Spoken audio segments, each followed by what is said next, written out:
Hi, my name's Ella Crystal and this is The New Mind. Today's guest is Cameron Scrase, who is a model.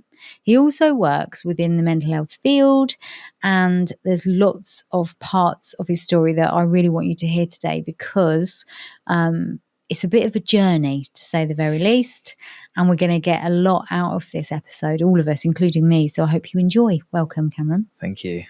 Now, I say there's lots of parts to this story, and there really is. Yep. And so I don't want to underplay the journey we're going to go on today, but Okay. I also don't want to put you under any pressure to feel like you've got to deliver all the gold. Okay. Because I did that intro was a bit like, wow, what are we going to get? But there is a lot to it. Yeah. There is definitely. a lot. Yeah. And I think from our pre-record chat that we will cover it all, but I think it's probably one of the most interesting stories so far. Wow. That's considering like who you've talked to in the conversation you've had and what I've listened to, that's putting me on a pedestal. I know, feel, but you know. It is a bit of a pedestal. I'm sorry to do that at the beginning, but it is just so multifaceted. I think that's fair to say. Yeah. So I just kind of want to get that out there. Now, we're going to start off as I always do. I always say this, so it's predictable, but I always start off with early childhood stuff. Yep. And I know that there was a massive incident in your life in your early childhood. So you grew up in Cornwall, didn't you? Yep. Grew up in Cornwall, literally as far as you can get to Land's End, pretty much. So just before you fall off into the sea, pretty much a town there, small town. Tell me about the town itself. Like what's it like growing up somewhere like that? Because it's very different to say, Northampton, I would imagine. So I suppose quite a small place, sort of a fishing village, or it once was a fishing village. We've got about 4 pubs within walking distance of each other. Like we're talking not even 30 seconds and you can get to a new pub. Really small, beautiful little town. Close to the beach, you can walk down 10 minutes and you're at the beach from where my old house was. But the same people that I went to primary school with, or actually even like nursery, I went to primary school and secondary school with. So really close-knit, very small town sort of mentality. I used to have conversations with my mate from our houses across the road. So we would shout at each other. I didn't realize at the time that's annoying for other people. And my mum came upstairs like after about half an hour and be like, what are you doing? Like, come in, because I'm there just shouting out the window, like chatting, like, what are you doing tomorrow? We go to the park and stuff like that. That's cute though. It is, but it was like 7:30, 8 o'clock at night. So I don't think other people thought the same thing. Mm-hmm. But really quite a lovely town, quite very community feel. Picturesque, yeah. People go down a lot of holiday homes. Near St Ives? Yes. A lot of people know St Ives. So with that being said, I mean, for you, just a beautiful area to grow up in. And you don't know anything else at that age. I know you've travelled since. You've travelled quite far and wide. But at that point in your life, you don't really know anything else, do you? No, not really. It's sort of, it would take about an hour and a half on the bus to get sort of anywhere to a near town. Oh my gosh. You really have to drive. Yeah. If you want to get anywhere within sort of 20 minutes, half an hour, you've got to be driving. So when people come down on holiday and they expect that there's going to be buses every half an hour, think of at least every hour. And if they turn up and then maybe 2 hours on a Sunday, you might get 2 buses. So it's like, it's very small, sort of small town stuff. Is that a good thing for you at the time? Yeah, I think so, because I think the community and how safe I felt within that sort of scene was like I could go to the park, I could leave my bike outside. Like I think one time my mum left her car keys in the door of the car and she came out the next day. They were still there. Like, so I don't know how much it's changed now. Yeah. But if you did that in London, you wouldn't have a car. Well, no, you wouldn't. So that's how safe it was. So it felt very safe. You could probably put an invitation on the car, steal me, and nobody would. You know what? Yeah, probably. That's cute. I like that. Yeah, it is quite nice. So I suppose growing up, other than the fact of felt like nothing to do as I got older, once the kind of park became boring and friends weren't sort of like, you didn't knock on doors anymore, and it got a bit boring, I suppose. The older I got, it was a bit like, I want something more. Yes. Because there isn't anything to do here. And you do, I mean, like I mentioned at the beginning, you are a model now. So you do travel the world with that, and you do presenting and all sorts of things within that. So, that the modelling has really opened up a wider perspective. Yeah, it's opened so many doors, because I think the modelling started mainly when I went to university. So I Right. moved up to Bath. I didn't move very far, but Yeah, that felt sort of a home away from home for me. I bet. Because you've got like fields everywhere, and it did remind me of home, other than the fact there's no beach really close by for me. Because I was in the water all the time as a kid. Oh God, yeah, you would be. I was just every day after school down to the beach, like weekends. My dad was really interested in sort of diving. He would have dry suits all the time, so like we were at the beach if we were anywhere. How beautiful, because I think those of us that live nowhere near the beach, that is the dream. Yeah, to be near water. That's true. When you get the sunny days, because Cornwall is quite known to be foggy and rainy most of the time. Yeah. When you get the sunny days, it's like beach. Joyous. Yeah, it is. So you go to Bath, which is beautiful as well. Amazing city. I loved it. And how did you get spotted? So I did. So this is the thing. I didn't. So you went for it? I applied. So my agency in Bristol, I applied for. I knew a model who is Cornish, and she's quite famous in Cornwall. Right. And she's called Lydia Cook, but she's a lovely person. You might actually know her stuff. I do. Yeah. Yeah. She does a lot of promotion for a lot of Cornish businesses and small sort of businesses, Newquay based stuff. Yeah. It's really lovely what she does. But I messaged her and I said, would you mind sort of sending this onto your agency? And then the agency messaged me. So I'm not sure whether it was chance that she had done it, or whether they got my application, or what. But so you weren't spotted, but you were. I mean, it's no surprise that they went, yes, please, because you've just got that face. Thank you. It's perfect face for modelling, and the whole package. I don't just mean your face, but it's a beautiful, beautiful face.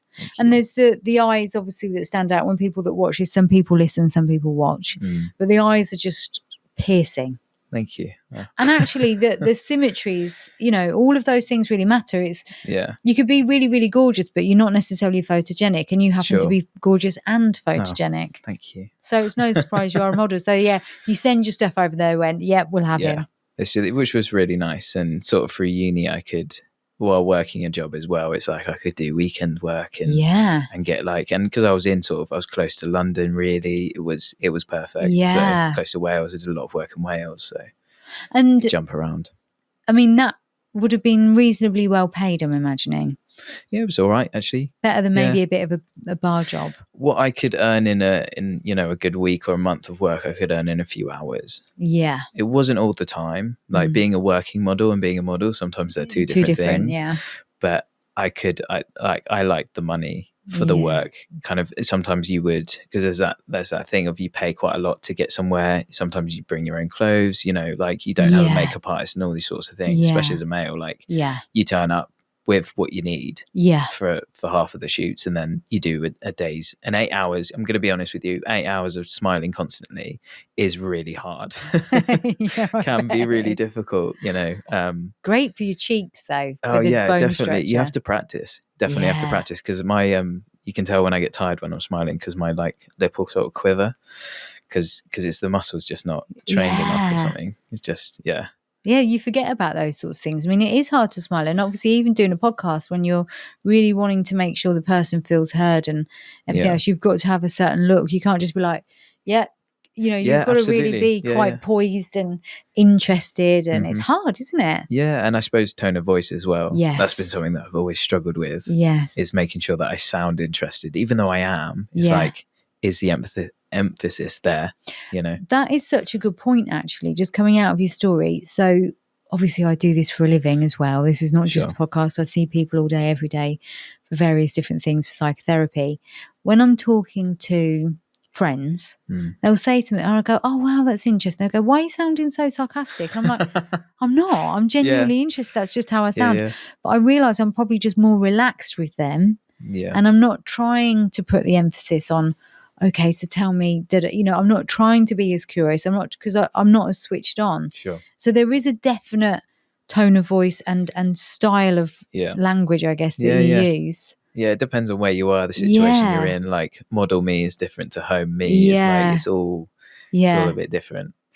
So that's where you are at the minute, but you also work within the mental health field, which we're going to talk about because it's actually quite an interesting and specific but broad job, which doesn't give any clues away, but still. No, it doesn't. But we want to go back to to really those first. Let's go to the big main event, the first big main event in your life, which was around about 12. Yeah. You mentioned your dad briefly there, and I know that from the listener's point of view, this is probably quite crucial to understand how you've become the person that you are and the person that we hear today. So tell me a bit about what was happening around that time for you. So 12 years old, I suppose I was just started secondary school. I was really into my sports, into my karate. So sort of on the day I was going to my karate lesson, and I saw my dad. The last memory I've got of him was him driving past and waving at me as I go down to school, which incredible memory, and one that I treasure and will forever. But he got in a car crash that day and he passed away. Which even saying it still brings up quite a lot of emotions that is quite hard to talk about sometimes. Yeah. And my brother was in the vehicle as well. But he, thankfully by everything, he survived, not unscathed. He broke a few bones, and, like I was saying before, he moved into the one position in the car where he would have survived, which, it's all really incredible and amazing. Any other position he'd have been dead. Anything else that they said, he would have, because the whole vehicle flipped and crushed the top. It landed on its head basically, and it all got everything in there. My dad was he was a first responder, so he had all his kit in the car, all his medical stuff, and he would work on cars, and he was an electrician and plumber. He could do it all, and so he had a lot of tools in the car. So you can think about them all flying everywhere. Yeah. So to not have that hit you or harm you in any way is really quite amazing. There's so many other outcomes for your brother there, isn't there? Had he not have got in that one position. I mean, when you think about the fragility of life, that statement there, like he happened to get in the one position that saved his life. Any other position, they estimate that he would have died. Different story. Yeah. And I wouldn't have a brother today, which we're so close. Yeah. And to not have had the experiences, and he's an actor, he's a professional singer, he's what he does, I've modeled a lot of what I do on. And we talk about our experiences, me in modeling. He started out in modeling anyway, so it's like there's this things that we've talked about, and the way that we sort of build each other up, which I would have never had he also passed away then as well, which everything would have been, I mean, awful to lose a parent, and awful for your whole family, because you've got a sister, you've got your mum, and then your brother. But for a mother to lose her husband and her son, I mean, it just doesn't bear thinking about. No, and it would have been awful awful, because that changes the course of everything. Yeah, your whole experience is now in a split second changed. And the bit of that story that I want to hone in on is, I say to a lot of people all the time, I try and leave people with a hug and a smile. Yeah. Even if it's just a smile, because you never know if it's the last time you're going to see somebody. Yeah. And you've just basically said.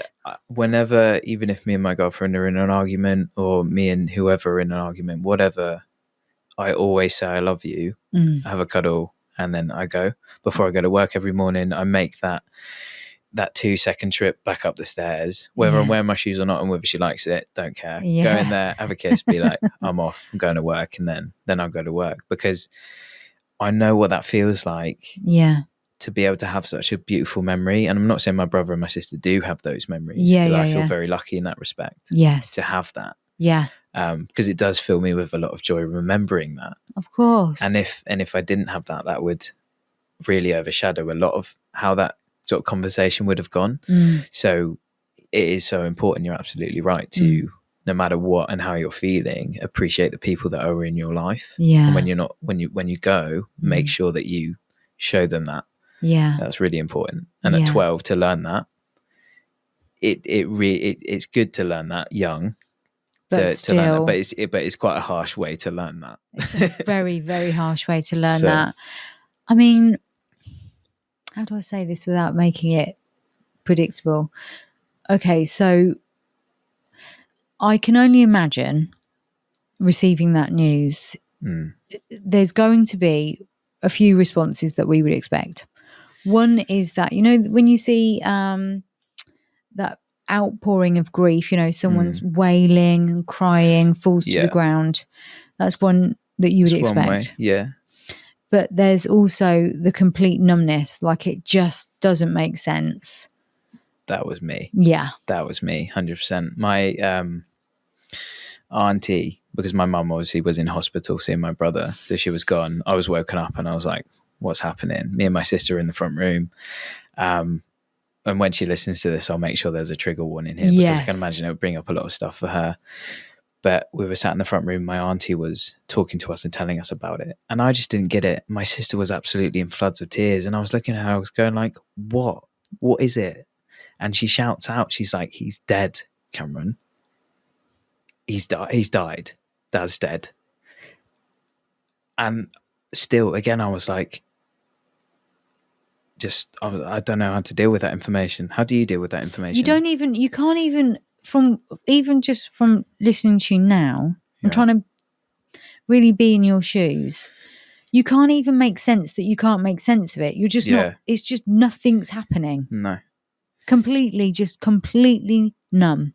Completely numb. And you know what? And I think this might make sense to how I dealt with it going on from that, because my auntie saw my reaction as, I suppose, a lot of strength and went, Cameron will look after us. He'll be here for us. He'll be strong for us. At 12. And I was like, and I held on to that. And I think I used that as a base without knowing it. Yeah. About how I dealt with what went on. Because from that now point. your value is about how strong you are. Yeah, I suppose. And I think I would have reacted that way anyway, even if I'd understood. Yeah. Like being silent, because I deal with a lot of things with processing it. Yeah. And like I might not react. And it's rare I will cry unless it's something that really, really hits me. Yeah. And I can't actually hold it back, because I do tend to hold back a lot of emotions to kind of work out the situation that I'm in. Yes. And whether I want to do that there or whether I can hold it off. And because obviously like I cried a lot, but not at that moment.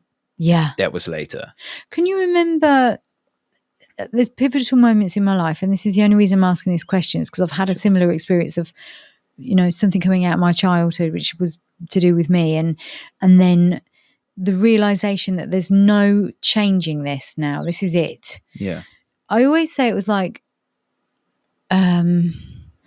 it was like an impending sense of doom. Yeah. But there was no words in the English dictionary or any dictionary in any country that would be able to describe that. Even that, I hesitated to say that, because it felt like everything was made of concrete. But right. I don't know if you can relate to that. I think the main feeling for me, and that's still like, I always think about it, because my friend, when I was at university, he lost his mum. And everyone's sort of giving him this reassurance, and he knows that I know what that feels like. Not in the same, it didn't happen in the same way, but I know what that feels like to lose a parent. And I was sitting there with him and I was like, it just sucks. Yeah. I was like, there is no, it'll get better, all of this. It's like, it sucks. And it will continue to suck for a long time. And that feeling of hurt, for me, that it feels very empty, and it's like someone's winded you. Even talking right now, it feels like that. Yeah. And I was like, that won't go away, but your ability to deal with that and then to talk about it and not get really choked up every time will get easier, that way of coping with it. But the feeling for me has always stayed the same. It's interesting you say that. I've been very open about this and talked about it a lot. My best friend died recently, of 40 years. So we're not just talking it. Yeah, it's just such a, and it was a very sudden thing. Yeah. She's got cancer, and it was 6 or 7 weeks later she was dead. Yeah. I still don't have the reaction of grief that I think people think you're going to have. All I can talk about is how beautiful, because it was cancer, how beautiful she looked in the end. Because she really, I've said this on several episodes now, because I kind of want to make it normal to talk about death. Yeah. She really did look very beautiful, and not what people expect death to look like. No. Even to the final days. And so I don't know if that's sort of taken away the grief, because all I can think about is how beautiful, or whether I've just frozen. It's because everyone deals with grief and stress and all sorts in such different ways. Yeah. So I don't think there's any sort of, There's no rule. there's a traditional of what people think you should be, which I think is, on your knees crying and distraught and breaking things and then just being in like the fetal position, the ball on the floor and crying about it. Yeah. Not saying that doesn't happen, because it definitely does. Of course it does, yeah. But I think for like me and you, maybe there's a longer process to that. Yes. And I think the way that you're dealing with it is like you can sort of not put it on hold, but there's a certain way of dealing with something where you can kind of compartmentalize it and be like, very similar I'm to a you. focus on this, how it sucks. The situation isn't going to be made better because it is that final, that definite. But acceptance. I can accept it and I can see the beauty in who they were and who they were to me. Yes. And are still. Yes. You know. That's so true. You've just articulated that so beautifully. You can tell you've been through grief because you've articulated it Thought so about it a little bit. a little bit. You've had a little while to muse over that. But I've cried about it before. Yeah. I said to her, actually, I said, I'm not going to grieve you until you're gone because you're still here. Yeah. And I didn't want to make her feel that. And she was like, yeah, whatever. She was so like, I'm going to die anyway, so just do you kind of thing. Yeah. But I didn't actually get to go to her funeral because I was so ill. I'd had a terrible illness, and I literally could not be there. It was, I never. That's hard in itself. That's the hardest bit. That's a thing where it's like you can right now cry, do whatever, however you act now. No one will ever judge you in that situation. You can scream, you can shout, you can blame people, you can, and that's really hard to not have that part of. And also you feel so disloyal because I was with her in the hospice in the final days and, really till the end, not in the moment of her passing, but I was there till the very end. And I really feel like, because I genuinely couldn't be there. I was so ill. Do you feel like you let her down through not doing that? I will. And it doesn't matter how much I can logicalize it, rationalize it, analyze it, how many times people say you haven't let her down. I, for the rest of my life, will feel like I've let her down.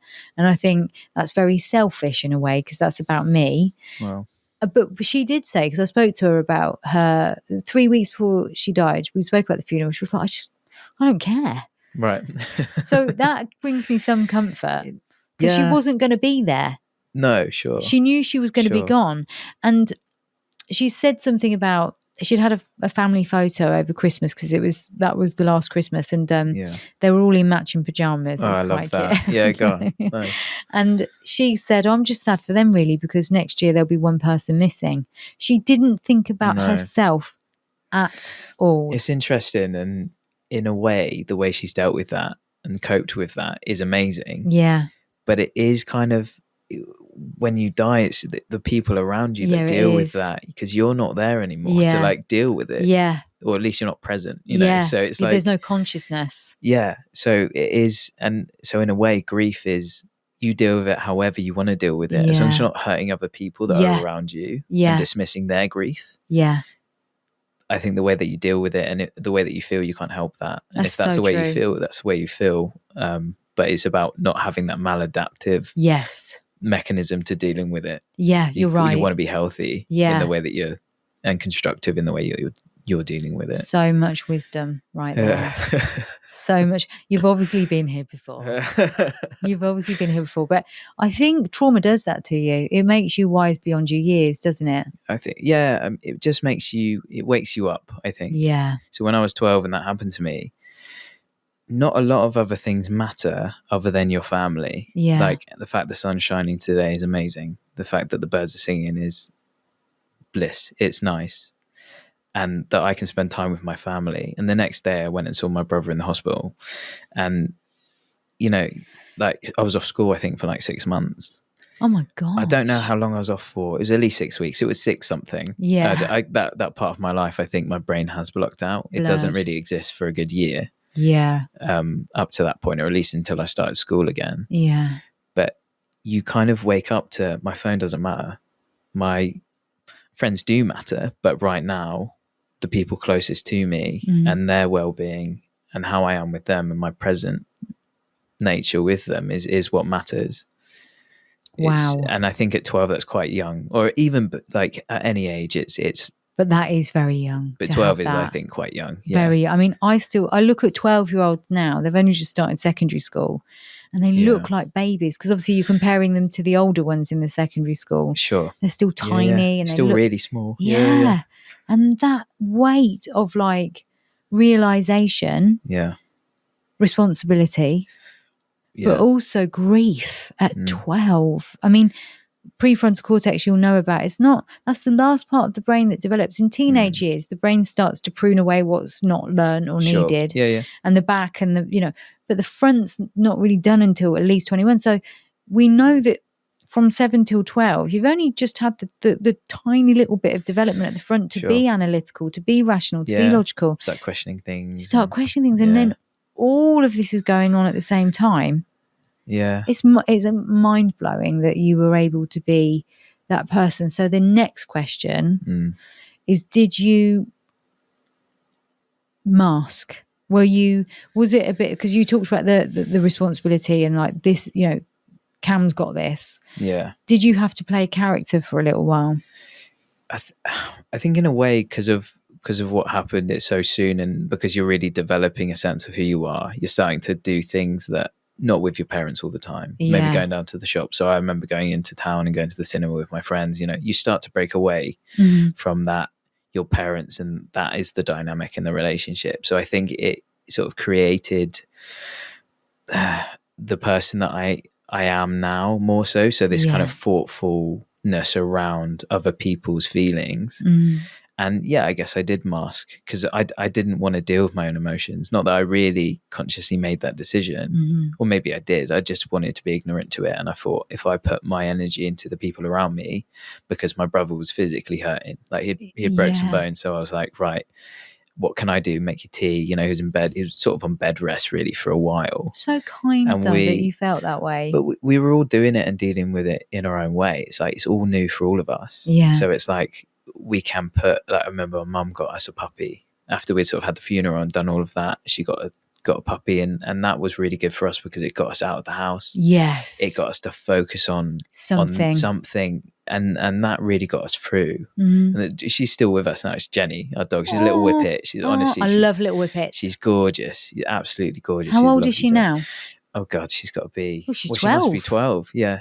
12 or 13 now. Oh, bless her. So she's getting on a bit. Dogs are everything, aren't they? But they are. I mean, I just love dogs. And I think my real love for them really started there. Of course. You've got all of these emotions flying, and now you can put it into this puppy. And what was great of my school at the time, because we live so close, and it's because it's this very close-knit community, and they've sort of seen my brother and sister grow up through that school as well. We went to the same school. It was primary school, nurseries, etc.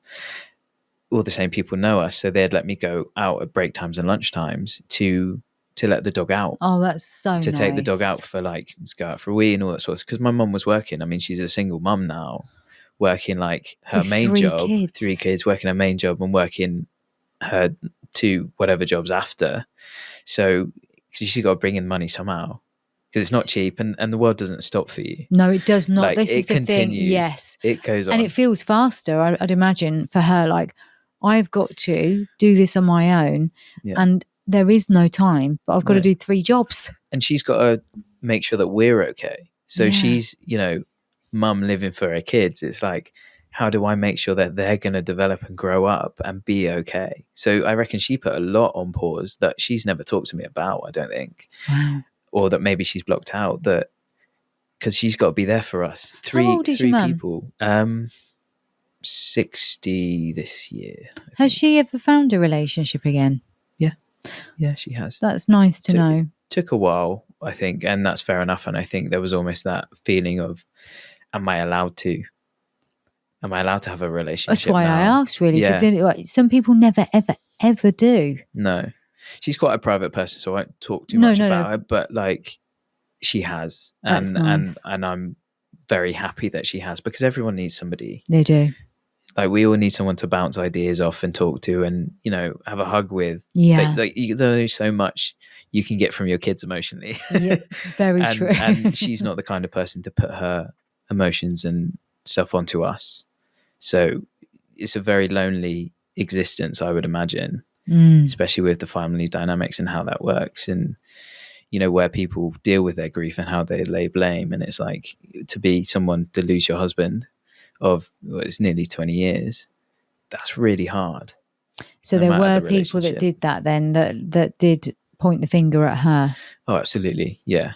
They definitely did, which I think made that. And she's not like, the way it happened is entirely my dad's decision to drive that car. It was his decision. Like, he wasn't under the influence of anything. He was just emotional.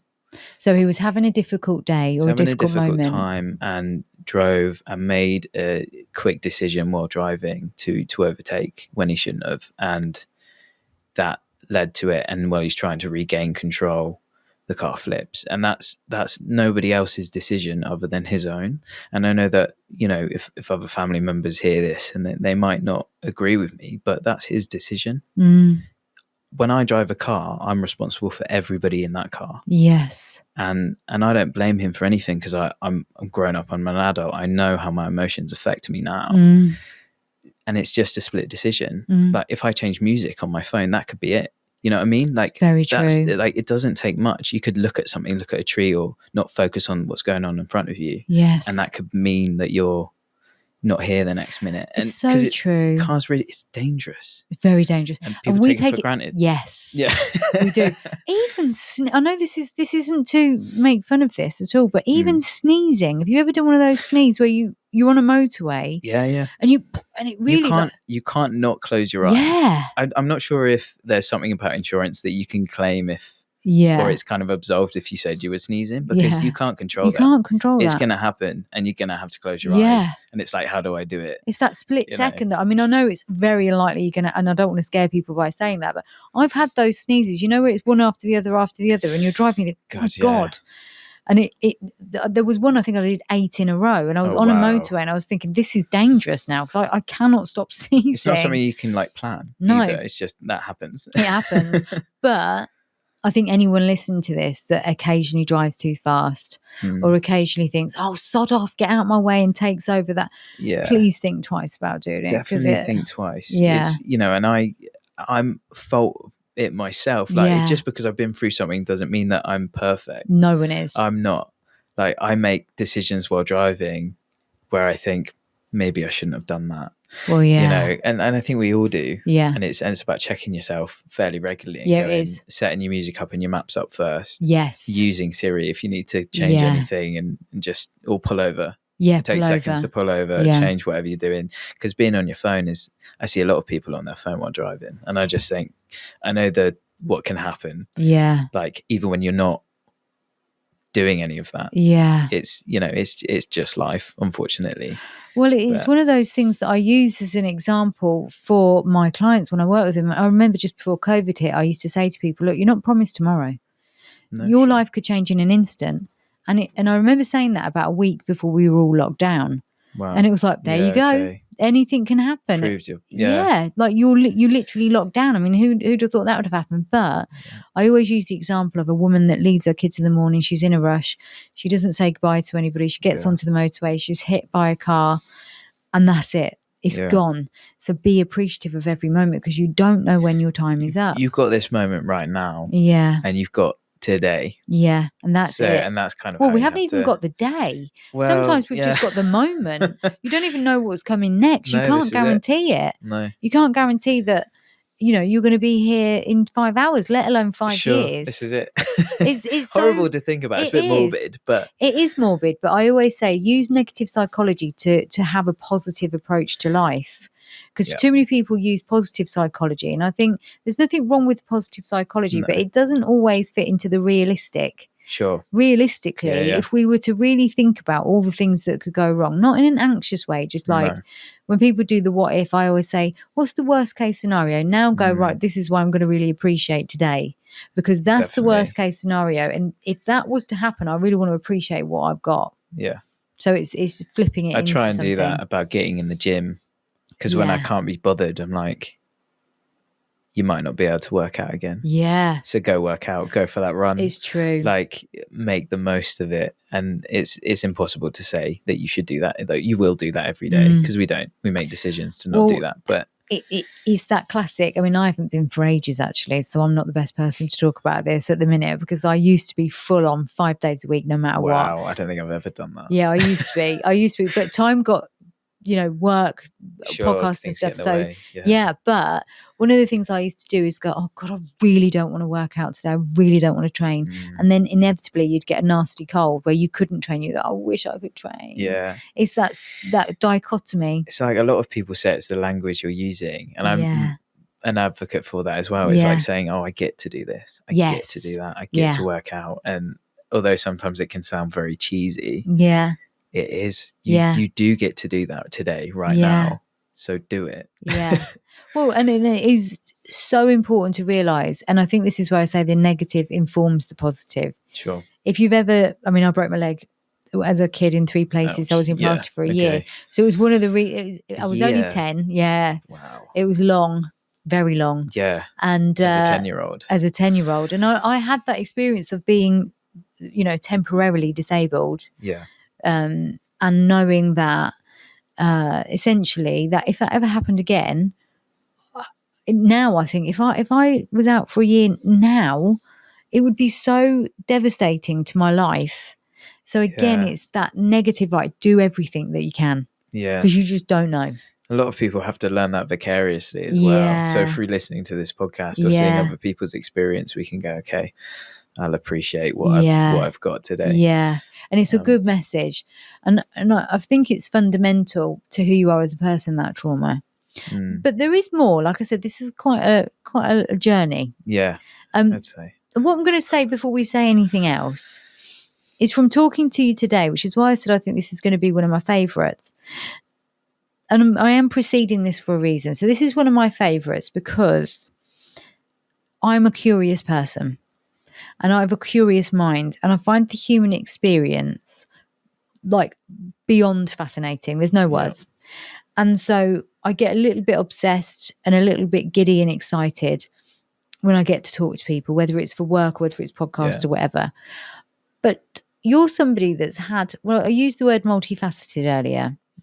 You've literally experienced so many stages of the human experience through what we're going to discover next. That was just one part of the story, which is devastating and traumatic. And it enabled you to become this very wise, caring, healing kind of soul. And then you go through, very shortly after that, about a year later, you go through having to have a conversation with your mother about something quite, I guess for her, maybe difficult to accept. Yeah, I think so. So you're 13 now. Yeah, 13. Sort of back into school, back into the motions of life again. And I think I'm really starting to kind of discover who I am. Yeah. And work out where I fit in society. And essentially I came out to my mum as a lesbian, and I was like, oh, I'm gay. To a lot of people, I think you'll be listening to this going, what are you on about? Yeah, I don't think you get it. I don't think you understand. Let's stick with it. And I think for her, like, it just didn't make any sense. Like, not in a horrible way. Like, she supports me no matter what, and always has, and is always there for me. And it would always be like, if you're out on a night out and it's 3 a.m. and you can't get home, she's like, always call me. Yes. Always let me know where you are. Like, not because I'm going to police where you're going, but just so that I know and I can be okay with the fact that you're safe, or you know what's going on, or I know what I can do to help. So she's always been really supportive, and I think very highly of my mum, and she's an incredible friend and support network for me. Wow. So when I came out as a lesbian, it was like, it didn't really make sense to her. But yeah, she still supported me no matter what. And I think that was really good for me to experience that, because you build yourself up, and you're like, God, how am I going to come out to someone? Because it's not something we ever talked about, because we're back 2013. Yeah. It wasn't really spoken of in a positive way. No. It was starting to, I think. Yeah. But from everything I'd heard about it, was quite a negative thing, but I was like, this is who I am. Started watching a lot of stuff on YouTube, and that really helped broaden my mind.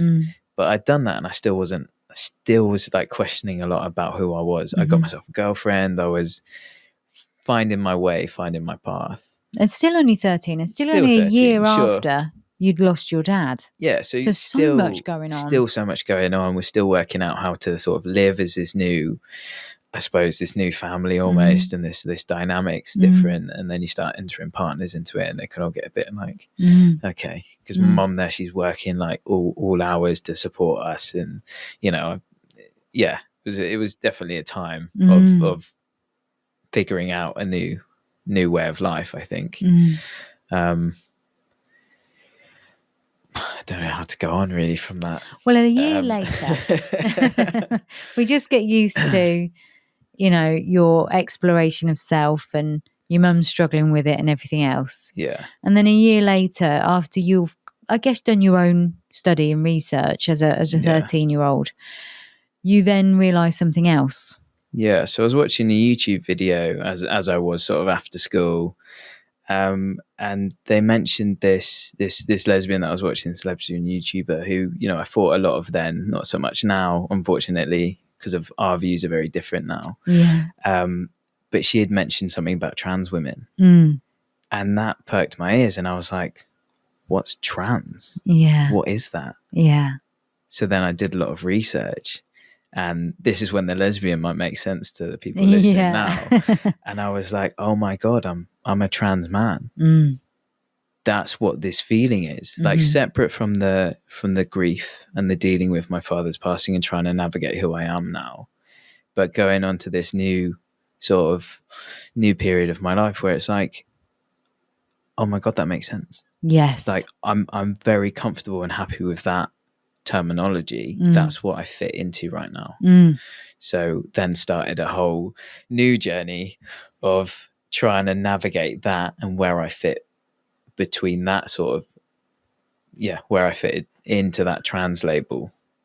So to just be very clear, for the first 14 years of your life, you present as female.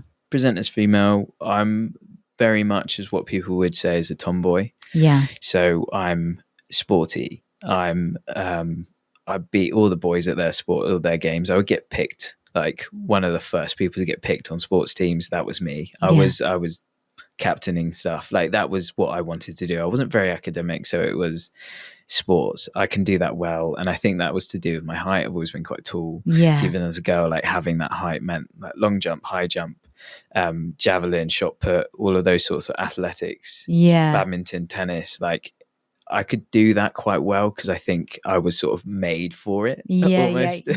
Yeah. Sort of built to play sports. Yeah. So I was always very much a tomboy, and I took on that role quite well, I think. Yes. In the clothes that I wore and that kind of attitude that I had, which was very much like, I'm taking up space, I'm here. Yeah. Not in a horrible way of like an arrogance, but in a I know myself. Like, I know my abilities. Assuredness, yeah, I think, which I've always quite liked. I've always had that confidence. I always used to be quite shy. I think after my dad passed, and then when I sort of was 13 and had sort of a bit of time to process that, I did develop and become quite confident.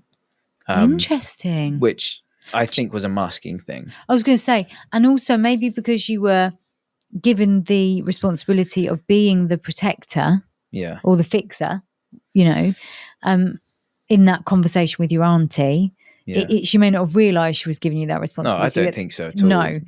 But in your mind, I've got that responsibility, just to clear that up in case anyone thinks she sort of made you. No. But you've been given this responsibility in your mind. This is my role. So the mask is probably, you're going to be confident because, I'm here to handle stuff. Yeah, I'm here to protect and to protect myself. So I think a lot of that was, I've got to be confident. I've got to be my own cheerleader, because who else is going to do it? Yeah. Who else is going to be there? And especially when you sort of grow up questioning your sexuality and your gender. Yeah. If you question yourself and you're the first person to do that, other people will do that. It opens the door for them to do it. Yes. And one thing my mum was always amazing at teaching us, and something I always tell other people, is never run down your friends and family in front of others. Because likewise with doing it for yourself, it means that people will tarnish them with what you say. Yes. And I experienced that quite young as well. So I think I was probably about 11 when I really experienced that. And I had called my brother stupid in front of my friends. And he's not by any means, but I was probably like annoyed at something he had done, and, you know, sibling rivalry and all that sort of thing. So I'd obviously talked to my friends and called him stupid. And then it got to my birthday and all my friends were around and my brother family were there as well. And I remember sitting at the dinner table and they called him stupid. Oh. And that didn't sit well with me. Yeah. I hated that. I felt awful. Yeah. So I vowed from that point, what my mum's telling me is absolutely true. Yeah. And I will never talk down about them to anybody, anywhere, no matter what. Like, she would always say, like, oh, I know the sun didn't shine out of your ass all the time. But to other people, absolutely did. Yeah. You know, like, and that's and a nice way of thinking about things, you know. I think it's a good lesson there. Yeah, I think so. And I think you do need to be your own cheerleader to a degree. Yes. And then you start having people in your life, because you know, the energy you give off, it comes back to you. It's so true. Like, self-belief is one of the hardest things to do, as you know, but you were already wearing a mask by that point. Yeah. Well, also, I'll finish that sentence first. My brain does that thing. Ding, That's ding, right. ding, I ding, do ding. the same. Yeah, it's hard, isn't it, to keep on track, because there's so much I want to say or so much I want to know. But because you're wearing the mask, I suppose you mentioned the modelling earlier, and this is where I'm the character, so I can have all these cameras on me and just become the character. I feel like you've always been able to do that. So the character of confidence or the character of protector, it feels like that's where your resilience really comes from, is being able to step into that part. But they are you.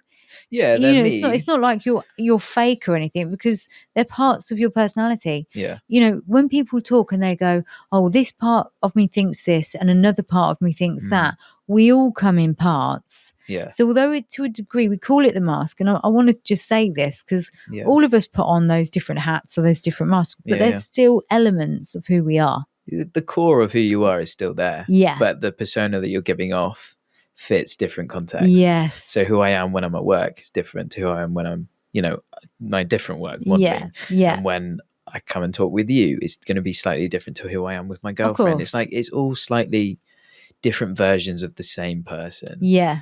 And to be able to deal with a lot from the outside, you do kind of need that resilience, I think. You do. Whether it be outwardly very confident or inwardly confident, quietly confident, which I really praise people that can be that, because I can be obnoxious and loud, I think, sometimes. Yeah, me too. but you know, it's a way of coping, and I think that's the way I coped, was I can be confident and no one will question me if I don't question myself. Yes. And I think that's where my kind of assuredness came from. Yeah.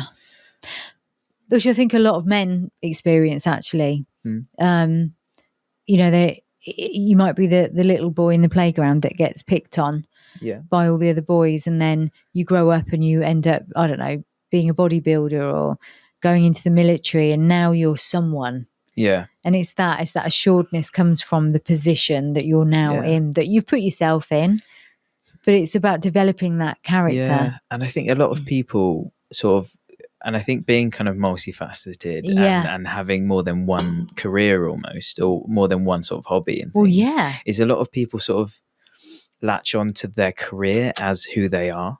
And I find that's dangerous. So dangerous, because it's like when you lose that because of unforeseen events that you can't control. Yes. You're then left with, who am I? Yeah. Outside of that. We see that with retirement a lot. Yeah.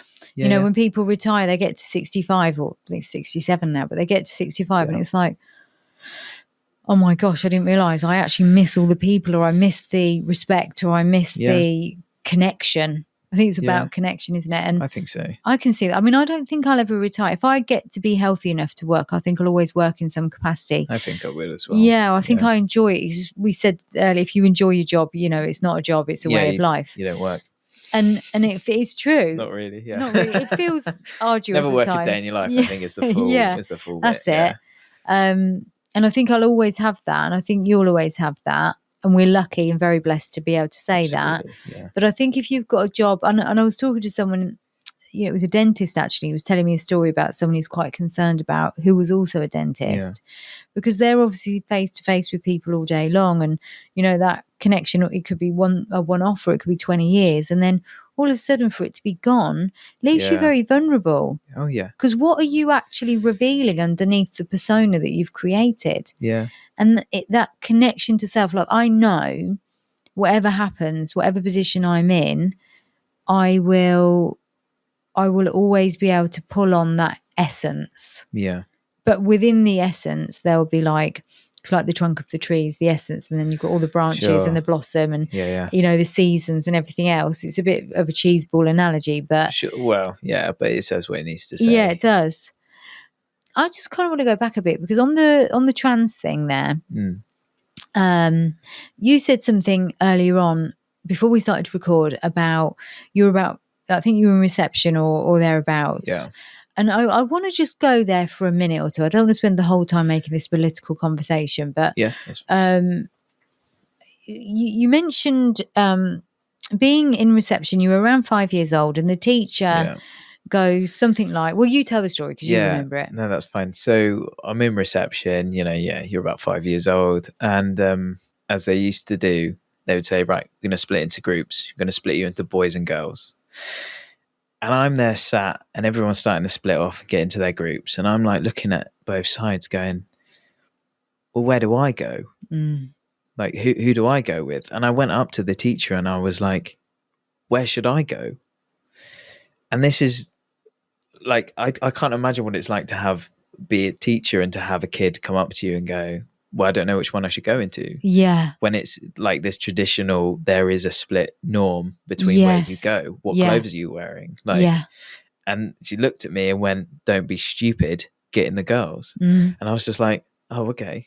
And so I felt really stupid. Shitty. Yeah, I felt stupid. I felt guilty. I was just like, oh, well, yeah, I shouldn't have asked. Like, why did I do that? I shouldn't have done that. But the fact is, and this is the reason I think that story is really important to the rest of this podcast, is that, and I don't want to put you in a position where people come for you and attack you, because you know what people are like on the trans issue, right? Yeah. But that story there, which is your lived experience, your true story, shows that at 5 years old, or it could be 4 or 5 years old, you literally was a bit confused about where to go, which meant that you didn't have that surety about your gender. Whereas I would say I was definitely identified with, I'll go with the girls. Yeah. Some people would say I'm definitely identified with, I'll go with the boys. You had to question it even then. I think I had to question it because all the way through reception, when you're playing and understanding how to communicate through that, I would take on all of the male roles as well, which was again quite interesting. Yeah. Because I just couldn't play the mum. Like, you'd play Happy Families and I had to play the mum. I couldn't not. Yeah. It felt wrong to me and weird, but I couldn't explain that. I was just like, no, I'm not, as kids do, they go, I want that costume. I want to be that one. Yeah. You be that one. What did you pick? I picked the dad every time. If we were talking about costumes, it was Spider-Man and Batman.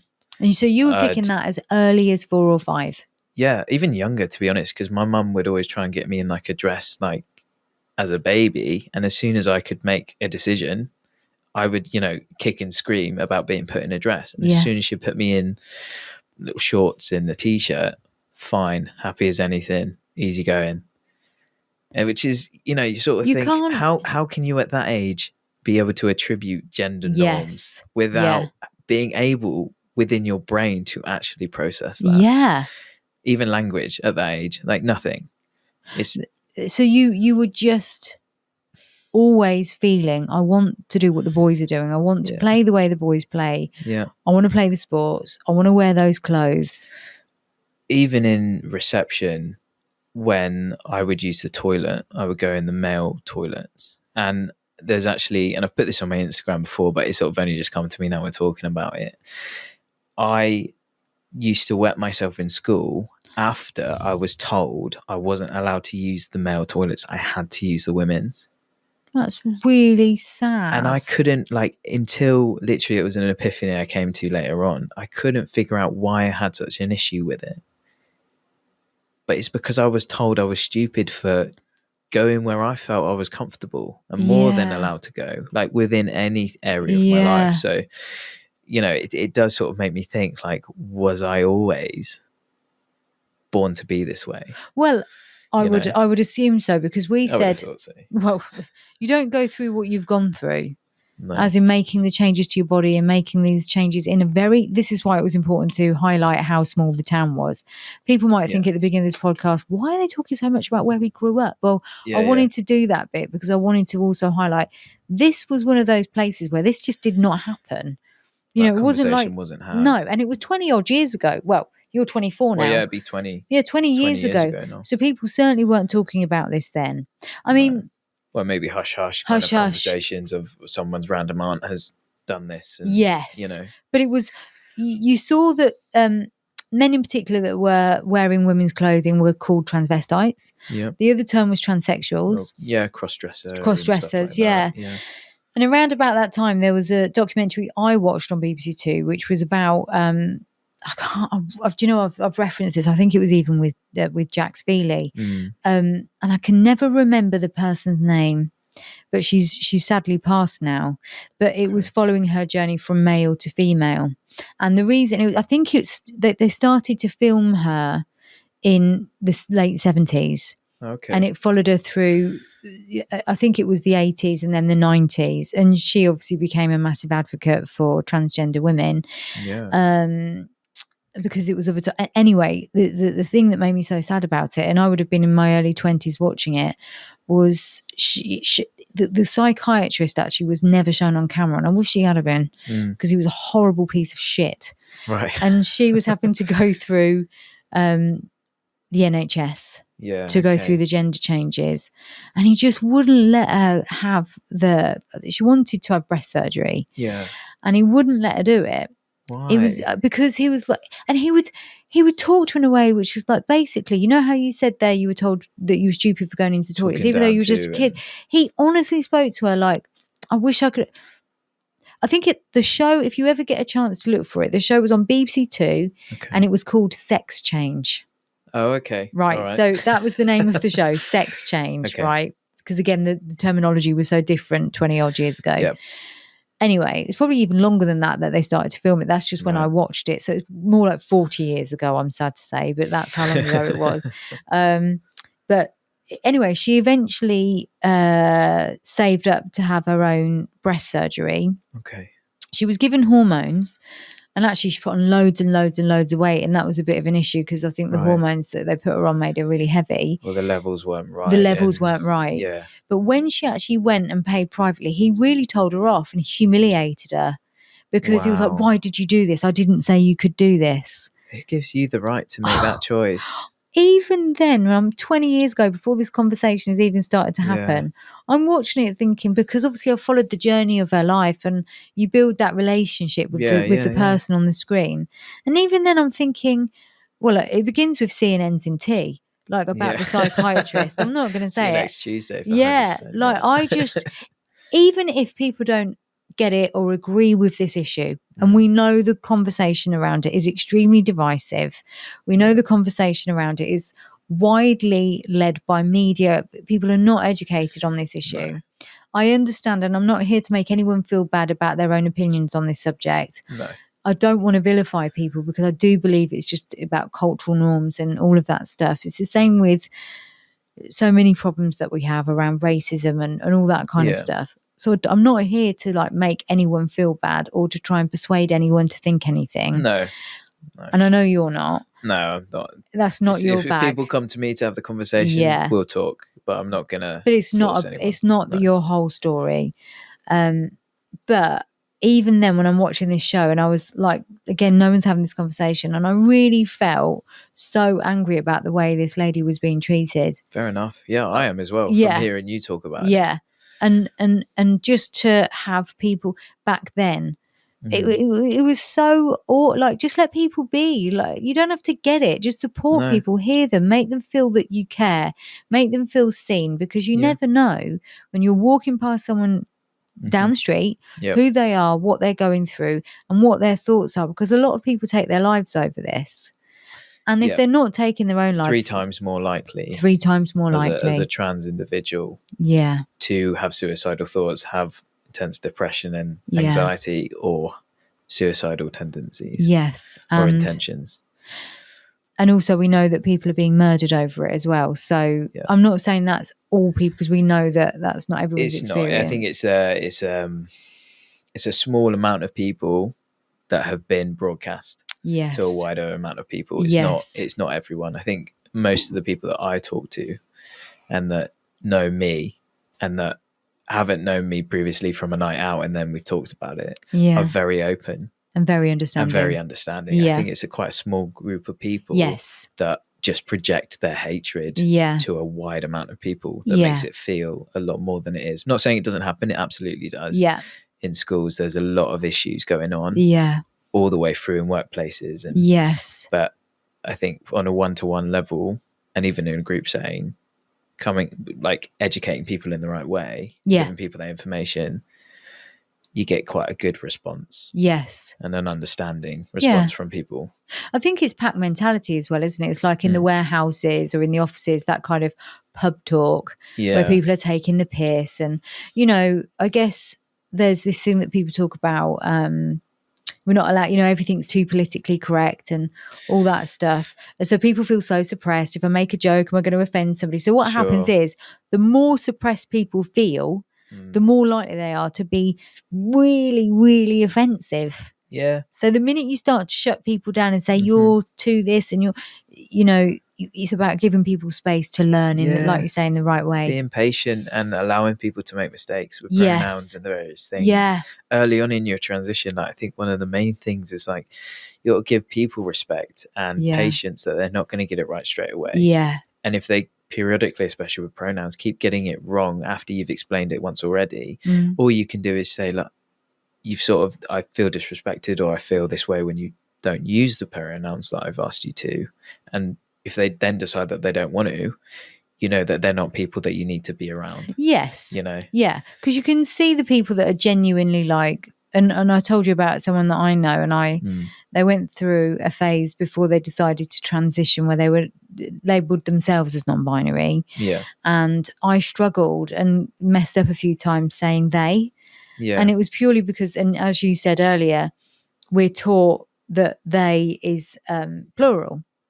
This is it. So I, especially my age group, I really struggled with remembering to say they. And in fact, this person's mum was talking about a laptop that they've got, and it was in the school setting. And the mum was saying, "Oh, they've got laptops," and I was like, "What do you mean? Of course they've got laptops. All schools have got laptops." And she went, "No, I mean them." Them. Oh, I get it. I know what you mean now. But my assumption was that it meant collectively there was. So I know why people struggle with they and them. And I know why people struggle with, because I said to you earlier, didn't I? Repetitions, recognition, the conditioning, the things that you've always said are habitual. So you can tell the people that are just like tripping over their own words to the people that are like, I'm not saying what you want me to say. I don't care about you. There's a difference. There's a massive difference. And the people that do that, I don't associate myself with. I don't shout and kick and scream at them because that doesn't do anything. It just makes you feel worse. It does. But I leave it on a good note of, here's the education. You think about it and I'm going to go get on with my life. It's up to you what you do with it. If you want to be part of it, we can talk about it. But right now, because people do change and they learn. And I think culturally, with that kind of change, and got a lot more on TV. Like growing up, there was never anything about people like me. You know, even when I was without the language to explain it, even when I was thinking those things at such a young age, like there was nothing to sort of solidify that was happening to other people. Not that I really consciously thought about it, and I was like, oh, no one else is like me. But the feeling you get when someone is, and you recognize yourself within them, that's like that affirmation is amazing. It is. You don't always have to, like, especially with kids, it's sort of like you look at one thing and then you're on to the next thing pretty quickly. But that stays with you when you get older and you come back to it. Like that teacher telling me I'm stupid for asking that question. that stayed with me. You don't forget it. And to her, she might not even think about it. Yeah. She might have no idea. Yeah. But to me, that stuck. Yeah. And that did change how I went on from that point. Yeah. You know, it makes a difference. So It I think does. just respecting people and giving people time to speak about what they feel and explain it. You would hope now that a teacher would, with a bit more knowledge that we have, a teacher would go, that's interesting that child asked. Yeah. Maybe we should just have a conversation. How are you feeling? Yeah, why yeah. did you ask that? Yeah, yeah. You're not only being stupid. Why did you ask that question? Why did Yeah. you go to the boys' toilets? This You know, is it, just yeah. that. I wonder, I don't know what the protocol is, because I don't know if teachers are actually allowed to ask that. It's tricky now because, you know, Section 28. Yes. Essentially, like, you couldn't, it's almost like the Don't Say Gay bill that they brought in Florida. It was something that you don't talk about and really you dismiss it. If a kid came up to you in school, it would be something that you would try and sort of, You just kind of avoid. You'd avoid it Yeah. and sort of like bat it down and go, that's not what we talk about. That's not right. Whereas now they're trying to bring in something that's relatively similar to that. I don't think it's ever going to get through Commons. Like, you know, they want to make adjustments to the Equality Act, and basically take like kind of gender in for trans people sort of off, you know, sort of say like it's not a right almost. So essentially what they're trying to do in schools is make it that if a child comes up to you and says that I'm questioning my gender, or I want to be in this, or I want to wear this uniform, or this is how I want to present, you have to go to their parents and tell their parents. Right. So you can't have the conversation with the child. It's not really have that conversation. They're trying to make it more of a law thing. It's currently guidance, which I think in a way, having those conversations with parents is a good thing. Of course. But sometimes it's not. Sometimes the child isn't safe. Yeah. And it really kind of, then the safeguarding kind of comes into play, and you're like, how do I navigate it so that they are safe at home? Oh, it's a tough one. There's so much involved with it, and I think we're just really touching the surface of it. And the problem with our government at the moment is they're not willing to listen. Yeah. And like with acts and things implemented that affect trans people in schools, you're not asking the people that it affects. Yeah. You're not talking to them, and you're not talking to the teachers about what they think should happen and how best to go about it. It's like, oh, from this point of view, how am I going to do it as a minister or politician? Yeah. It's ego-led, actually, isn't it? What's interesting about that is, obviously, you were aware from very early on, without the ability and the vocabulary to articulate it, that you wanted to go to the boys' toilets. That's all you knew at that time. Yeah. You were more aligned with the boys than the girls. Yeah. All my friends were boys as well. Yeah. You know, I would go to school. I had shorter hair then anyway. Yeah. Like, I think I was growing it out anyways, but I had more of a bob, or it was kind of similar length to what it was now. Yeah. And I would wear shorts, t-shirt, boys' shoes. I wanted that, you know, you used to get the toys in the bottom of the heel. Yes. Yeah. I didn't want the kind of girl, female typical ones. I wanted the car. That's what I wanted, you know, and I didn't always get that. No, I bet you didn't. Or I didn't get that. No, that's what you wanted. That's what I wanted, yeah. So your natural preference, which leads to, and we've tried to have this conversation earlier, but it's too complex to have, but I just kind of always like to throw this in, that I believe there is a difference in the brain. I know it's not well studied and well researched, but when I say the brain, I just mean the way the brain operates with the body and the hormone system and everything else. Yeah. And I don't know how safe I am to say this, because I'm not as knowledgeable as I would like to be on it. Okay. But I do believe that the people that I know that are trans, and I told you a story about someone I know earlier, which was very, very clear. Yeah. But I won't go into now because it's too much of a personal story. But the people that I know that are trans just know that their genital expression does not match how they naturally feel. And we talk about gender dysphoria here for people the listeners that have never heard the term gender dysphoria. So there is a difference between how you feel inside and your internal expression of self, and your genital expression doesn't match that, right? Yeah. So that's that bit. But then I think, well, there has to be, and I think there are people that are much more qualified than me to talk about this. There has to be a link to the is it I'm going to say the endocrine system, which is where you know, your hormones, your chemicals, your neurotransmitters, the way the brain perceives that information, receives that information. And you mentioned a study that was done on mice. Yeah. So tell us a little bit about that, just to give some context to what I've just said for the people that are interested to find out a bit more. So there's a gene, and I kind of want to get my phone to look up exactly what gene it is, because as we're talking, we're going to post a link to it, because you're going to send it. I do. So I think it's like a TRCP2 gene. I think that's the protein, or at least that leads to that gene expression. And within mice, they would, you've got in medical science, you can trying to find the right words around it so that I'm correct.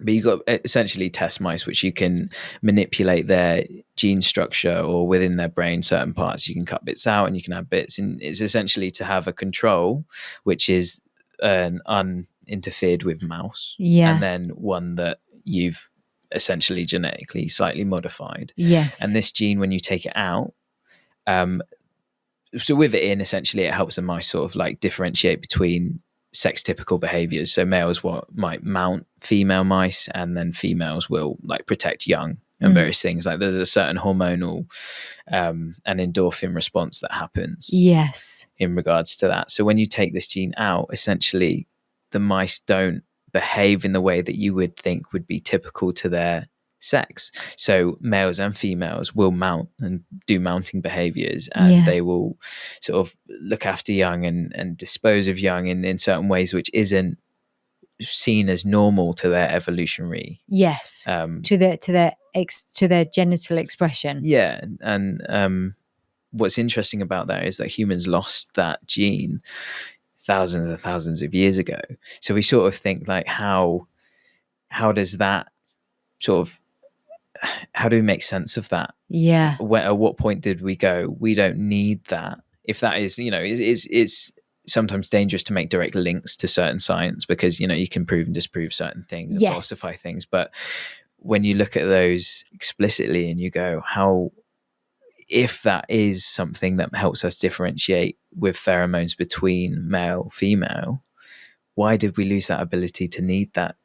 Why did we lose that sensory gland that picks up on those sorts of things? So it's interesting to me. So we lost that particular, what was it called again? I think it's TRCP2 gene. Well, we will put a link to this, because you've written a whole paper on it. Yeah. But we lost that thousands of years ago. Yeah. And that gene in that experiment, which again, you were careful to say is not a direct proof of something, but in that experiment showed that when you took that out, the behaviors changed. Right. Absolutely. So you sort of think like, as humans with our very diverse brains and abilities and behaviors, like you put us anywhere on the planet, we'll adapt. We'll try and survive. Yeah. You put certain animals in it, like you put a lion in Alaska, it's not gonna. Yeah, we do that. It's unlikely to survive, whereas we'll find a way, we'll adapt. So it's like, at what point did we become so complex in that area that we lost the need for it? Yes. If we speak in evolution, we sort of lose things we don't use a lot, or that's through generations we've just sort of bred out almost, because it's not been needed for survival, say. Well, it's the use it or lose it thing, isn't it? Yeah, where, absolutely. like I said, during our development in teens, our brain starts to prune out what we're not using. Yeah.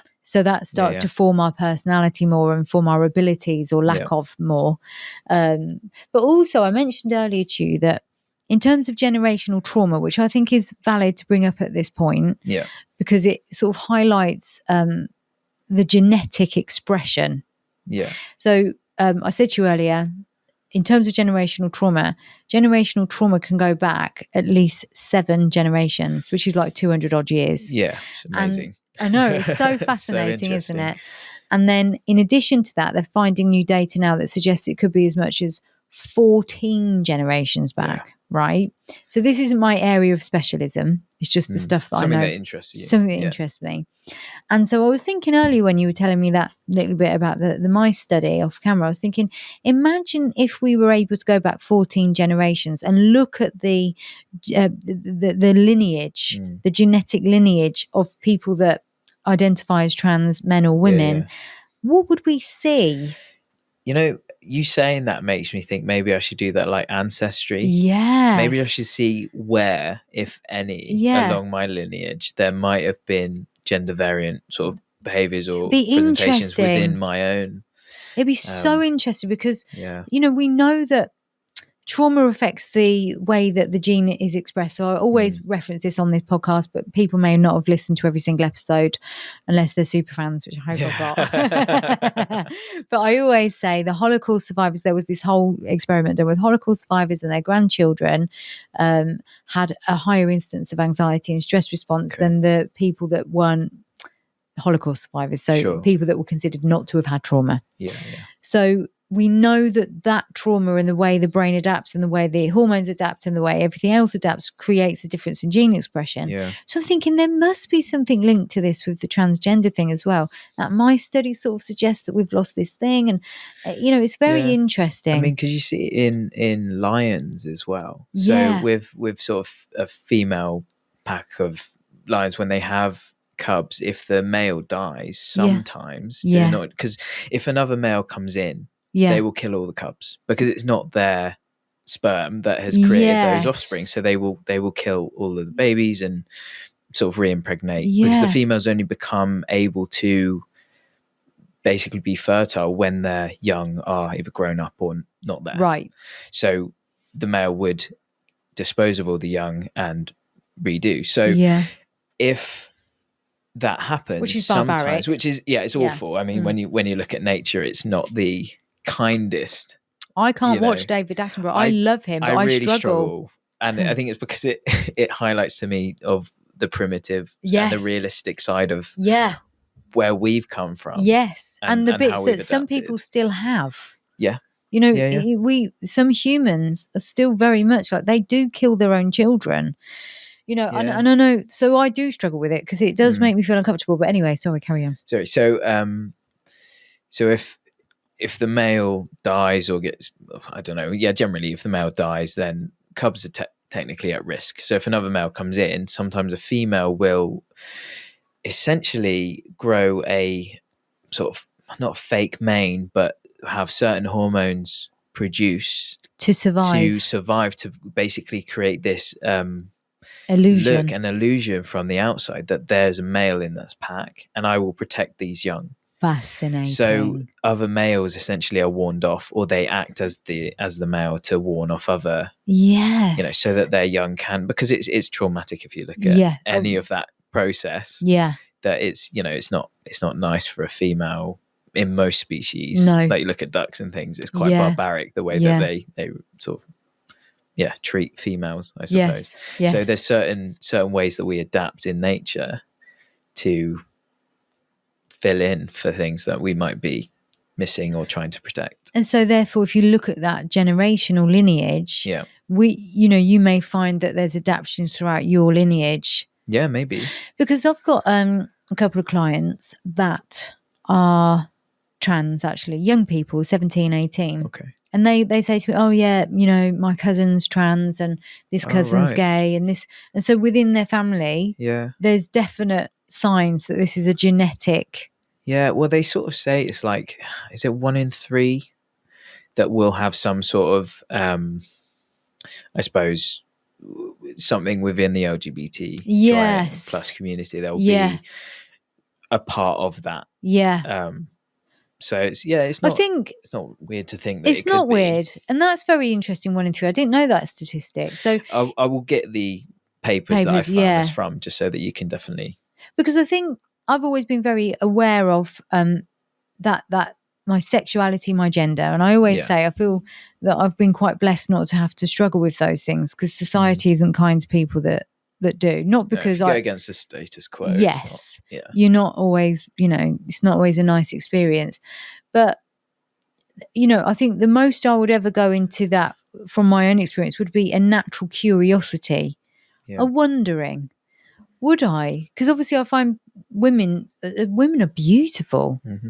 And so I look at some women, I'm like, gosh, you're so beautiful. And I can quite confidently say sexy. And I could see that men would just be like, whoa. Yeah, yeah. But I've never felt that I want to be with a woman in a sexual Right. way.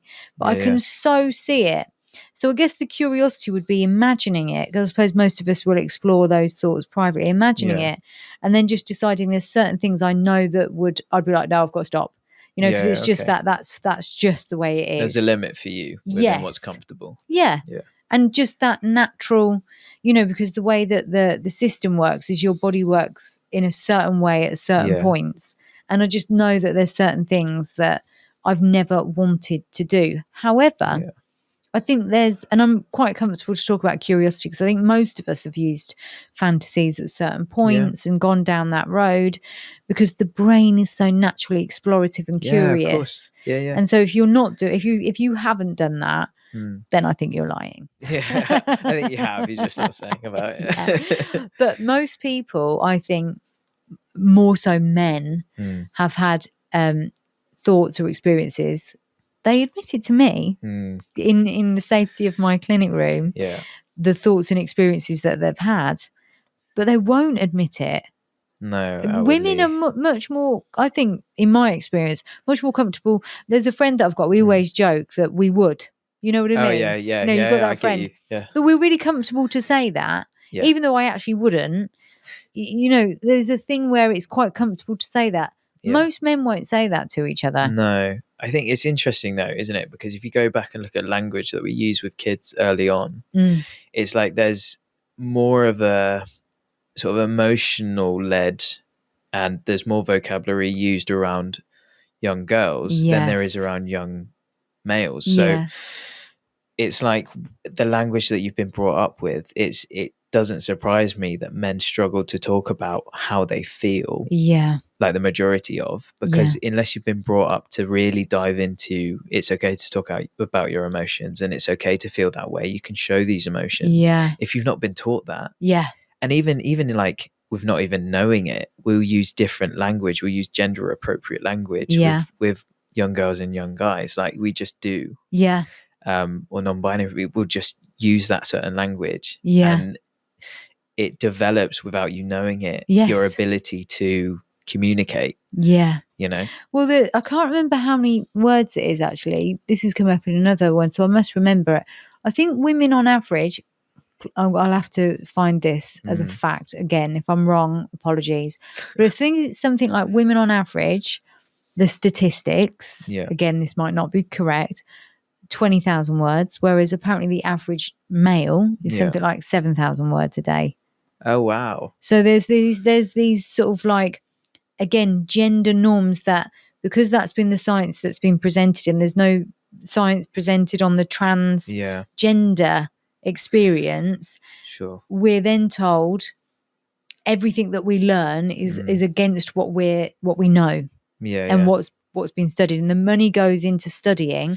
And we said this earlier, the money really has gone into the male experience, I guess, more in terms of health, in terms Men of diet. Men have been studied more. Yes. Women weren't, they were sort of like cast aside and gone, we don't need to study you, or we won't study you because there's too many variables that, confounding variables because of your hormones. Yeah. Because you're too hormonal. Yeah. And it's like, well, men are as hormonal as women. Yeah. Yeah, they are. It's not, there's no, really, you've got more differences, I think, between genders than you do between the two same genders, between man and a man, than you do between two, a woman and a man. So it's like there's no reason we can't study women. And science now, there's more legislation been brought in within the scientific community that they're going to, and they are starting to. So things like heart attacks should be easily more diagnosed in women than they are. You only have to look at menopause. We're only just starting to have the conversation about menopause. Yeah. And perimenopause and what those symptoms are. This is within the last 5 years that we're really openly talking about. Yeah, or childbirth or anything of a sort of experience which is maybe more female. Yeah. And then, of course, there's virtually no studies, major studies anyway, going into the transgender experience. There's very little. Very little, and yeah. a lot of them are more sort of social studies. Yes. Like they're doing, I think they're starting to study more directly puberty blockers within the trans community. One of the stipulations to having them now, you used to be able to have them through your doctor, but now it's if you agree to study, if you agree to be studied and using that, you can have them. It's not like the only thing, but majoritively for young trans people, like I had hormone blockers and they were really, really good for me. Yeah. It gave me that ability to sort of pause, like, because I started having periods, my breast started developing, and I was like, along with all the other things that you go through at that age and when you are starting through puberty, because, you know, everyone goes through a lot of stuff at puberty. I'm not saying trans people go through more, but you've got that added complication of this gives me so much dysphoria. Yeah. Like having periods was just like the worst week of my life. Like it wasn't great anyway. No. But it made it worse because I had to be constantly reminded of something that you didn't align. feel me. Like I had a lot of dysphoria about my breasts. So getting top surgery was sort of like a life-saving. And it is literally life-saving for it some enabled people. me to do so much with my life. Like modeling, I wouldn't have done any of that if I hadn't had it. Because it's just not confident. I would have gone on holiday. I wouldn't go to the pool. I wouldn't sleep shirtless or whatever. I wouldn't. Were you wearing chest binders? I did wear. Yeah, I used to wear binders, which came a lot easier when I had blockers because it essentially the breast tissue. You get a flaccid chest. It's not like the skin's not stretched, and you know you do have breasts. The hormones promote that growth within the tissue. Yes, but being able to be on blockers meant that I could sort of focus on my studies and I could look at other things without having that sort of pressure over my mind of being like, this is going to happen to you every month. You've got to think about this and stuff, you know, that I didn't want. Like feminization for me wasn't something I wanted. No. It's not saying that it's wrong. Like when I look back to videos of that I used to do like video logs. Like that was kind of my diarying. I talk to myself on my phone. That's cute. I like that. I'm so glad you did it. But I'm glad as well because I've got a lot of content now that I can, and I'm going to create a YouTube series as well talking about the sort of science around transitioning and a little bit of my own experience, but mainly the psychology. Yes. No better person to do it. Thank you. But I feel like there's a lot of opinion and there's not a lot of sort of relation and referring to the scientific literature we've got. I just wish there was more wider studies as well. So that's what I want to do with YouTube. And I can draw from these videos because it's like I did look great. And it's never a vanity thing. Because if it was, I wouldn't have transitioned then. You know what I mean? Like I wouldn't have wanted to go on blockers, but it's completely how you feel. Yeah. And you've got to go with where you're comfortable. And with blockers, it gives you that time to think. And actually, I went through menopause technically because you're essentially coming off. You're withdrawing from having those hormones. Yes. So like I'd have hot and cold sweats. I didn't sleep very well. You've got to really check on your bone density. And you have checks like that. So when you look at like there's so much, this is the thing that annoys me. It's like there's so much secondary data that we've got from people like me that have gone through and have puberty blockers at those times that we can draw from, ask their consent and say, okay, can we look at your blood test medical records in relation to these things? Because you would offer it. Because I would, absolutely. I'd be like, if you want to study it, absolutely, free reign, whatever you want. But we've sort of taken that away from people. And it's all on the underground now. Like, people are, which is dangerous because although I think you're a great role model, you don't want it to be your whole life because you're just Cameron. Yeah. A model, you work within the mental health field, which is a really interesting job that you do. You do so many of the, you've got your girlfriend, you've got your family. You don't want to have to be the person that is teaching other people. And obviously social media is this thing where people make up science. Yeah. They make science up and they can convince you that the best thing that you could do every day is drink apple cider vinegar, which is actually really terrible for a lot of things. But do that and you'll be really thin. And people go, I'll do first thing for like 3 hours or something. Yeah. And we're only talking about, food and nutrition there, but some people genuinely believe everything they hear. So I obviously would be grateful for people like you doing the education, but there's going to be people that are transgender that are probably not as well versed on the psychology or the science. Because doing my degree, as much as some people sort of say that, oh, it's pointless, it's just a bit of paper, I loved doing my psychology degree. I found it so interesting. I did like a bit of human biology with that, evolutionary neuroscience, like cognitive and biological psychology. Like there's so much to it. It's so many avenues. Forensic psychology is a big one for people. But you develop this ability to look through a study, understand, or at least have the tools to find how to understand the terminology being used. And you can read between the lines, because not every study published is like, there might be 10 studies that disprove that. This is the money talks kind of situation. It is. People don't realize. I'm so glad you've said that. Where there's one study that says this definitively, that, like you say, there'll be 10 to 20 others that go, no, that's not true. Even, there's so many theories that have been disproved. And what we know now in 10 years, in terms of the scientific world, will be totally different. Well, it's like the myths of left and right brains. And the bigger brain equals, brighter people. Like, it would mean that, like, whales or certain bigger animals would be more intelligent than we are. Not to say they don't have their own social structures that are complex. But they're not more intelligent than me for what I do. No, you're right. What I mean? So there's certain things that we disprove we falsify sort of studies as we go. And often that's used to be coercive and controlling. It's one thing that we did learn at university was the communication between media and science. So journals and how they present the information and the conclusions they draw and how sort of definitive they are. The media will take a bit of that and headline it out of context and run with it. And then that gets passed on, because the newspapers used to be the only way people could find out information. You're right, We're a lot more free now with the internet. But as we are right now, we are. Hopefully that won't get shut down. But it's like, I can Google a study. Like right now, listening to this podcast, you could be Googling the studies and the things that we're talking about and try and find the credible sources to do that. Whereas before you never used to. So there's a lot of myth that has been sort of perpetuated by media. Because they're not, either science isn't, and these journals aren't sort of making it clear enough, or they're just going, that will sell papers. Of course. I'm just going to print this. So that's what you've got to remember. And even a couple of podcasts that I've been on that have created shorts that are the bits that are, salacious and get people to listen.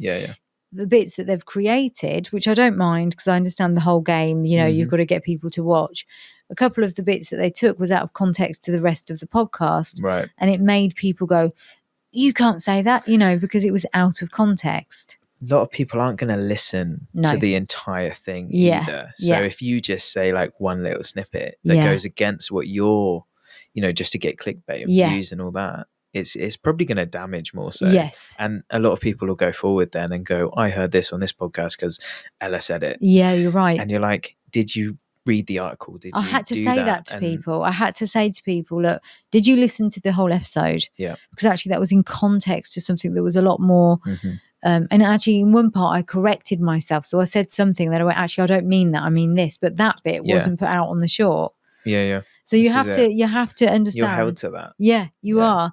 And you have to understand that that's the same with the newspaper headlines. It's the same with the news even. You're only going to hear, if you don't listen to the entire news program, you hear, tonight we're going to be discussing da-da-da-da-da. Turn it off. You haven't got context.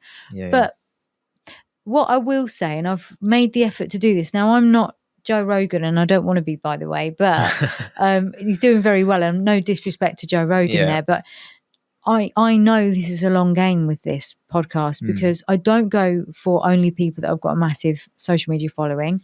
I don't go for the people that are controversial. I go for the people that have got genuinely something to say and something to offer, because my whole point is community and connection.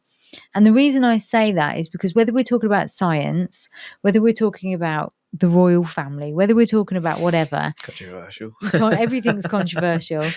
If you don't know the whole story, you might think you do. If you don't know the whole story, then essentially you could be embarrassed a few years later if you've got an opinion on it. Yeah, you do have to be careful, and you'll find a lot of trans activists, at least who I read their books and who I follow quite a lot, they won't do media in the form of going on like the One Show or like going on news outlets, because the way that they cut and paste things and even cut people off or not show that their face, or the way that they sort of narrate the story isn't leading with the facts and the figures. And that's what I struggle with. That's why I don't tend to go on things that I know aren't gonna, you know, contact me and say, how's this edit? Do you agree with this? Is this exactly what you wanted to say? Is this the message? That's what I liked about our conversations before, is that it gives me a lot of confidence that you're going to tell my story the way I want it to be told. And there'll be no salacious shorts, because yes, you have to advertise. Yeah. But I don't believe that we need to make it salacious. And, you know, if it got, and I know this is what everybody says and it's a bit ha-ha, whatever. If it got 4 views, but out of those 4 views, those 4 people found it really valuable, and then they have a conversation that pay it forward. It will get more than that, by the way. Hopefully, but that's not the point, is it? Yeah. And actually, someone had this conversation with me the other day about my YouTube, because I don't push YouTube. I only ever push Spotify. Yeah. And the reason I push Spotify over to YouTube is because I think most people that have told me that they listen to the podcast, they say they listen to it in half an hour intervals when they're driving or when they're cleaning or when, you know, in the bath or whatever. And whereas with YouTube, you've got to make a concerted effort to sit down and watch something. I know you can turn it off and go back to it, but I wanted people to listen when they were just doing their everyday things, because when you do that, you're in a slightly hypnotic state anyway. Yeah. Okay. And the way that the brain works with that is that you absorb, when your brain waves are at a certain level, you absorb more information, you remember more. I think when you're watching something, there's so many distractions, like what someone's wearing or the lighting or that bush there looks pretty, whatever it is, you know. So I always push Spotify, and they said, why don't you push it? Because you can make money off YouTube. I was like, that's really cool, and I do want to push YouTube. We've got to make money.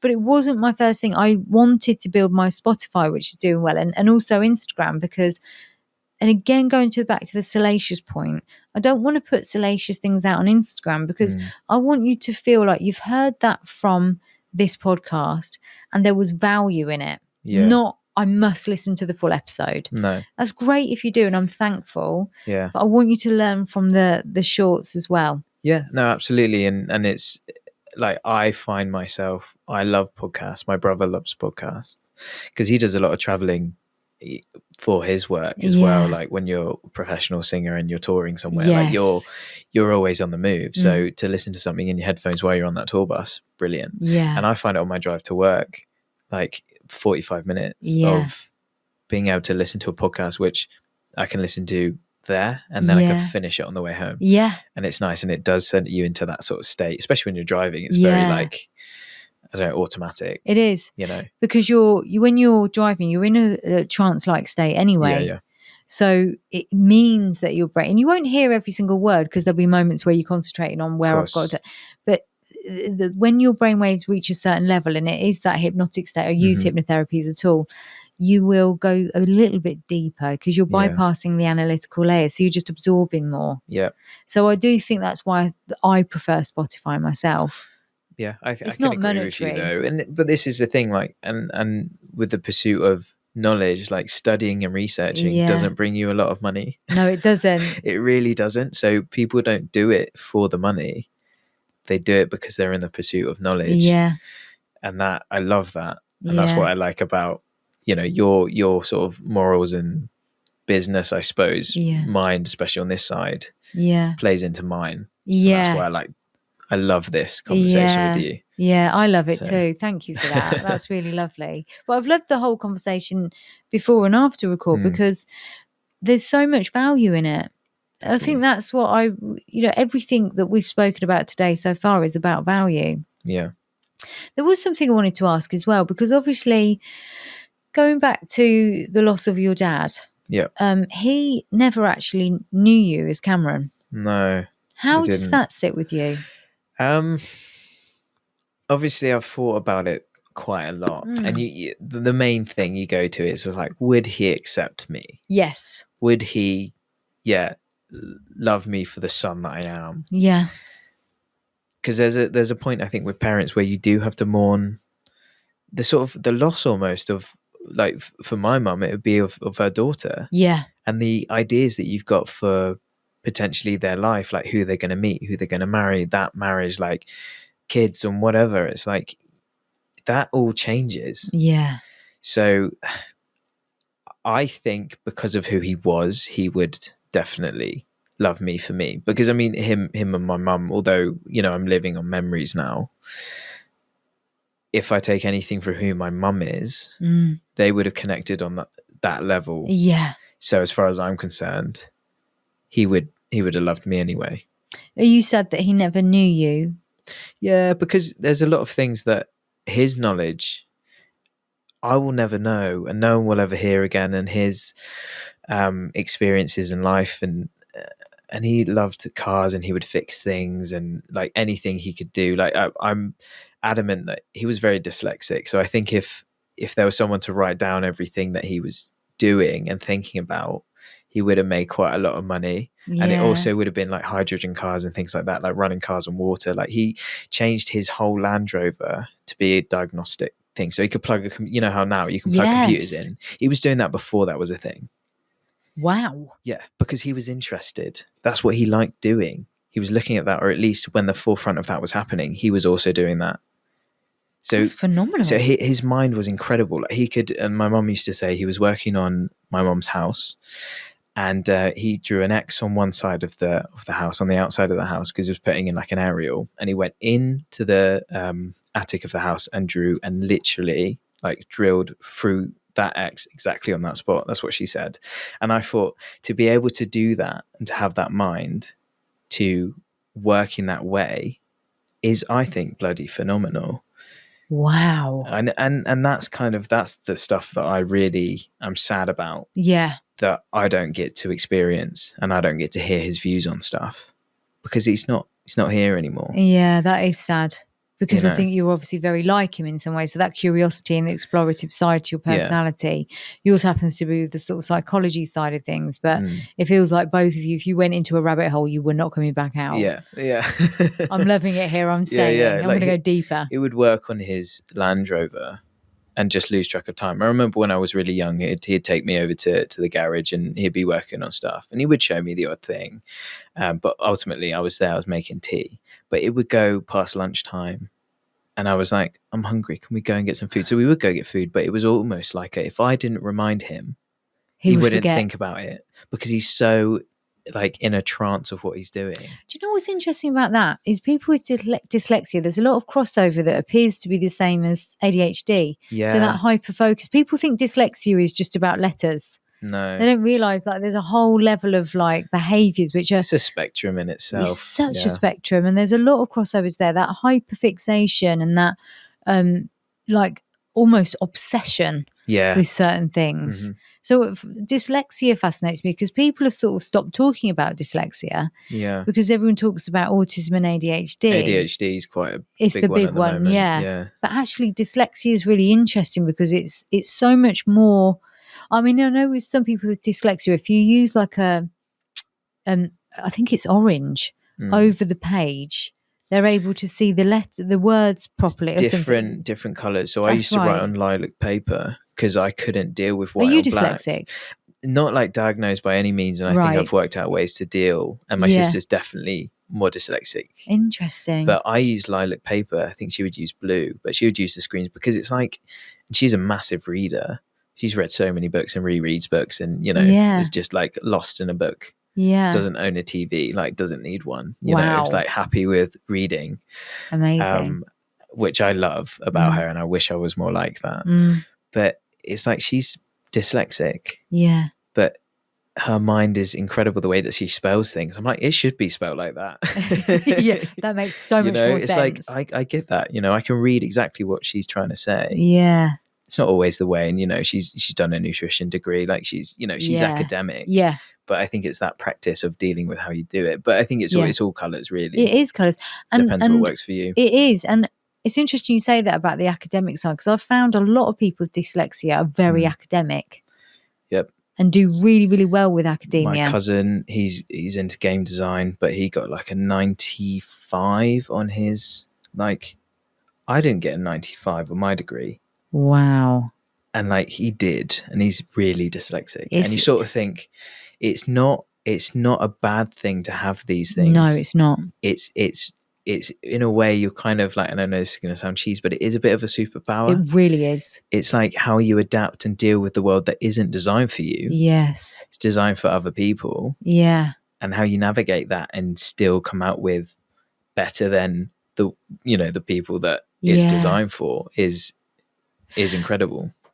Another point, and I hope this doesn't upset you in any way, but you mentioned that your dad that day was quite dysregulated. He overtook the car. He's having a bit of a stressful day from what you know. Yeah. We do know with dyslexia that emotional regulation at the prefrontal bit can be affected with that's where it shows up similarly to ADHD. Yeah. And you said something earlier, I don't know if you said it on record or off, that he could sometimes like be really rational and hold it together really, really well, but then at times he would get really stressed. I think with anyone we can do that, and my coping mechanisms come from watching him control his emotions, and he would do this sort of like breathing and put his hands together and breathe in and then go, this is what's going to happen. It's like taking that breath. He did a lot of yoga and I think he had a few bike crashes when he was younger, and I'm not sure if that's anything to do with that. Right. Yeah. Because I didn't know him. Like, as much as I did know him as my dad, I didn't know him in person, who he was, so a lot of who he is to me is off other people's, opinions and recollections and memories. So, I piece together the person who I think he is from that. But yeah, I mean, the day that he died and crashed, there was an emotional thing going on, and I think you have a momentary lapse sometimes in your judgment, and emotions are so powerful and so strong. And I've had times where I don't do it a lot by any means, and I haven't done it fairly recently. But when I'm due my injection, my girlfriend can tell, can tell, and she knows, and she goes like, "When's your injection due?" Because my hormone levels they're out of whack. Yeah, I'm on the kind of like I'm not as patient. I'm quite a patient person. Yeah, and when I'm due my injection, sort of 2 weeks, 3 weeks up to it, I'm less patient. Yeah, I get more aggravated. I'll do things like I'll stub my toe, and as normally I can go like, it's fine. Yeah, I'm like, for God's sake, like. Yeah, I spend my life feeling like that. But I get really stressed really easily. So I think, if we can't regulate our emotions because of our hormones are going all sorts anywhere, then I'd never blame him for what happened, because I know some people do. Well, he's only human. And we're all only human. And, the nicest people in the world, and I would like to think that people generally like me. There have been times where you would see me and you wouldn't like me because I'm dysregulated, or because I'm grumpy, or because I'm agitated, or because I'm saying the wrong thing. You haven't slept enough, or... Yeah, you just, we're all that. And I think to lay blame when it's something as, final as that person's life is just really insensitive. Yeah, massive. It must be hard for you when people do that. Yeah, I think I've come to kind of get along with it now and sort of see that people deal with their own grief in their own way. Yeah, and you can't do anything about it. No, and I'm never going to tell someone they're wrong for feeling how they feel about something. Yeah. I'm just going to say, we don't agree. Yes. And I'm open to a conversation, but not one if it's fueled by your anger. Yeah. Because then you can never have a debate based on anger. No, you can't come to any conclusions in relationship arguments or anything if you're angry. So you've got to take that time away. Yeah. So... it's the only way to do it. Yeah, absolutely. Because you can't be rational when you're angry. It's impossible. Because you're in fight flight. Yeah. It's impossible. Your brain, the oxygen from the front of your brain where you're doing rational thinking has dropped to do the adrenaline response. So you actually can't be rational, which is why but there's a stubbornness in most of us that we want to be right. Ego takes over, doesn't it? Yeah, I think so. It's hard to swallow that. Yeah. Like, I think from a relatively young age I've been able to do that. Like, whenever me and my girlfriend, we've worked it out so well. When we argue, like, we know each other's like triggers, and we know when we need to take time. So in the middle of an argument, which we don't do a lot, but even in like a disagreement, and sometimes it does kind of flare up and get a bit irrational, I will go, I need time, or she'll go, I need time away, and we'll go and do separate things in the house. Like no one drives anywhere and goes off in, anger, No. but we will separate ourselves from each other and we'll work through. And I'll generally go, what are you actually angry at? Like to myself, I'm like, Yeah. why am I angry? And then how can I rationalize it? Really, that's good that you do that. But I've learned that from, I think, the way that my parents have been as well, or what I've seen that I've not liked and that I do like. And I think we all need to take that time away, because you're just perpetuating something, because when you're angry, you say stuff you don't mean. Oh, you do? All Yeah. the time. All the time. I yeah. do. I'm not away from it just because I've got certain maybe more healthy coping mechanisms to deal with that stress. I still do things that I regret saying. Yeah. And it's that ability to go, okay, I was wrong about this. This is how I feel. So a lot of the time we'll come up to each other and we'll go, this is how I feel.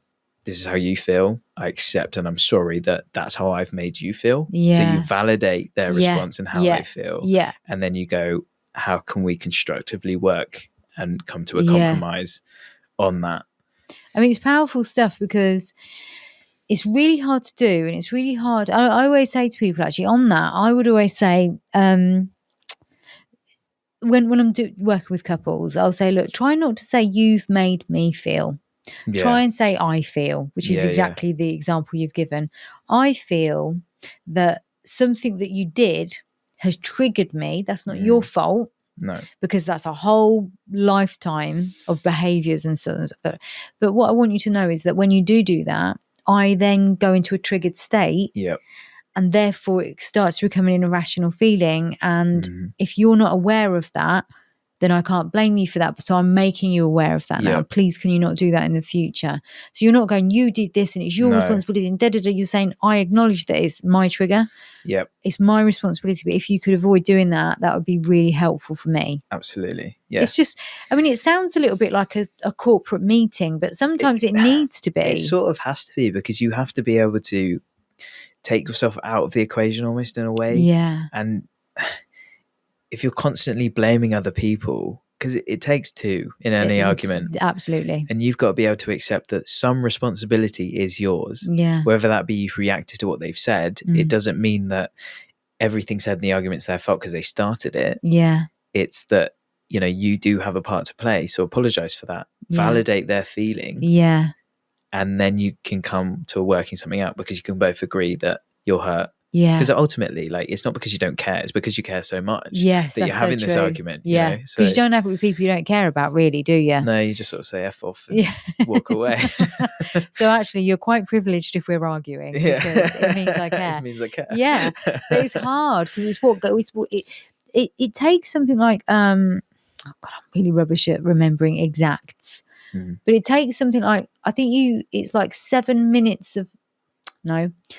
minutes of anger takes the nervous system 7 hours to recalibrate. Really? Yeah. Wow. So the pressure of going into the fight-flight response takes a whole 7 hours to get back to full balance. Because it would change your entire kind of chemical structure. Yeah. Your blood pressure will change. Correct. Everything's. Yeah. Yeah. So there is a period of coming back up to that kind of equilibrium where you are settled again. Yeah. Okay. I mean, it takes, I believe it's something like 15 minutes to half an hour for homeostasis, which is the nervous system balance, but not the complete recalibration of the nervous system. So that shows you how poisonous anger is. Never go to sleep angry. Correct. Got to have that conversation then and there, no matter how annoying it is. Yeah. And it's why, and I'll be honest with you, sometimes if I've had a raging row with somebody, I will come and do my best work in clinic. And I think it's because my focus is now, because I'm in fight flight, even though I've gone to homeostasis, the full recalibration hasn't happened. So I'm super focused. Right. Because I'm still in that. And so what the problem with that is, once you realise that, it's like, oh, great. And it's useful to me to be dysregulated. I'll keep doing it. And actually, I think people might be unconscious of the benefits, although they're very short-term benefits of being in that altered state. And because they're unconscious of it, they keep repeating it. Okay. Because you will repeat unconsciously what you feel is valuable. Yeah. And remember, 95% is unconscious or subconscious, sorry. Okay. So it means that you've got to be really mindfully aware if you're actually getting some pleasure out of it, because there is a fine line between pleasure and pain. Yeah. I think you were talking about it on another podcast, Yeah. like with someone else, and absolutely, Yeah. yeah, It's that fascinating, is isn't so it? fascinating. There's so many papers now I want to read. Yeah, I know. To sound really Anaraki, but I I want to know. read stuff. Yeah, it's the geeky stuff. It's good, isn't it? It It's so is. interesting. And I know that this is what I said, this is going to be one of my favorite ones because we've touched on some major subjects. And when I said to you earlier you were multifaceted, that grief really informs so much of who you are. But then, Yeah, you know, the loss of really never knowing what it would be like for, you know, to be the son of your father. yeah, That's another experience, another loss. And then you've had the transition experience, as in going from the female to the male, that Yeah. middle part, if you like. You've had the experience of being female. yeah, And we spoke about, so this will probably be our final point actually, but it's a really Yeah. interesting one that we spoke about earlier, which was you, and I can say this very honestly, there is no, for me anyway, if I was to walk past you in the street, there is no sign at all that you are transgender. yeah, You are 6 foot tall, you're quite broad, yeah, you know, you've got a very clearly masculine look. Right. Okay. Mhm. And so I wouldn't even question it. Personally, I'm only talking about my own personal opinion. I would Sure. not question it at Absolutely. all. I would have no inkling. So I know that that's more often than not the experience that you have, that people have no idea. Yeah, I mean, it brings up another subject of like what does trans look Of like, course. doesn't it? But I suppose identifying that is that kind of ambiguousness of, are you male or female? Yeah. It's like, how masculine are you and how feminine are you? Yeah. And it depends on, so being trans, it depends what you're looking for and what your kind of, where your comfortable sort of level is. And for Yeah. me, being very hyper masculine is where I'm most comfortable. Yeah. I can be, you know, sort of feminine in certain things, talking about certain subjects and whatnot, but That's informed though, that's is it? informed. But ultimately, it's like I go for a very like outwardly very masculine look. Yeah. So I guess there is that white male privilege that I've do sometimes take for granted, but I have gone through that sort of feeling of being a female and being perceived as such, to then going to the other side of the scale of really masculine. Yeah. And almost in some ways of like, you know, how I was sort of saying earlier, where my first job was in a pub in my local town. So I'm 13 at this point. I'm wearing skirts and tights. My hair's still long. I'm like 13, and the guy on the other side of the bar is hitting on me. And he's an older guy, Which- isn't he? In a sense, you can understand. I'm behind a bar. Maybe that ages me a bit. And you were quite tall, but I we was quite tall. I wasn't 6 foot though. No, and but- we did say there is, when a child is 13, you can see yeah. that they are between the ages of Yeah. 13 and 16. I never wore any kind of makeup. That wasn't me. Yeah. You know, I had long hair, various things like that, and I was like a tomboy. But Yeah. when I went to work, it was skirt, tights, and a nice shirt or blouse or whatever it is. And it's like, to be behind that, sort of having somebody hit on you when you're not interested, because also I'm into women at this point anyway. Yeah. That's where my focus is. Yeah. And I've got this like middle-aged, to me at the time, old man hitting on Yeah. me and being really over the top of saying stuff like, you like me, don't you? You come home with me, and being really leery. And you're sort of like, And we're what? talking 40s. We're not talking thereabouts.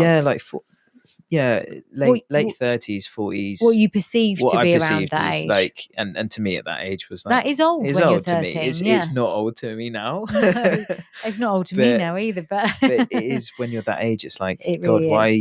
are you doing this to me? It's and threatening. that feeling of being uncomfortable, of walking home, like, because I would finish quite late at night, and I'm walking, you know, for a town that I feel quite safe in, but Yeah. I'm still thinking, where's the most lit, you know, street lit way Yeah. home that I can go down Yeah. to ensure that someone will know Yes. if there's anything wrong. Yeah, you like know?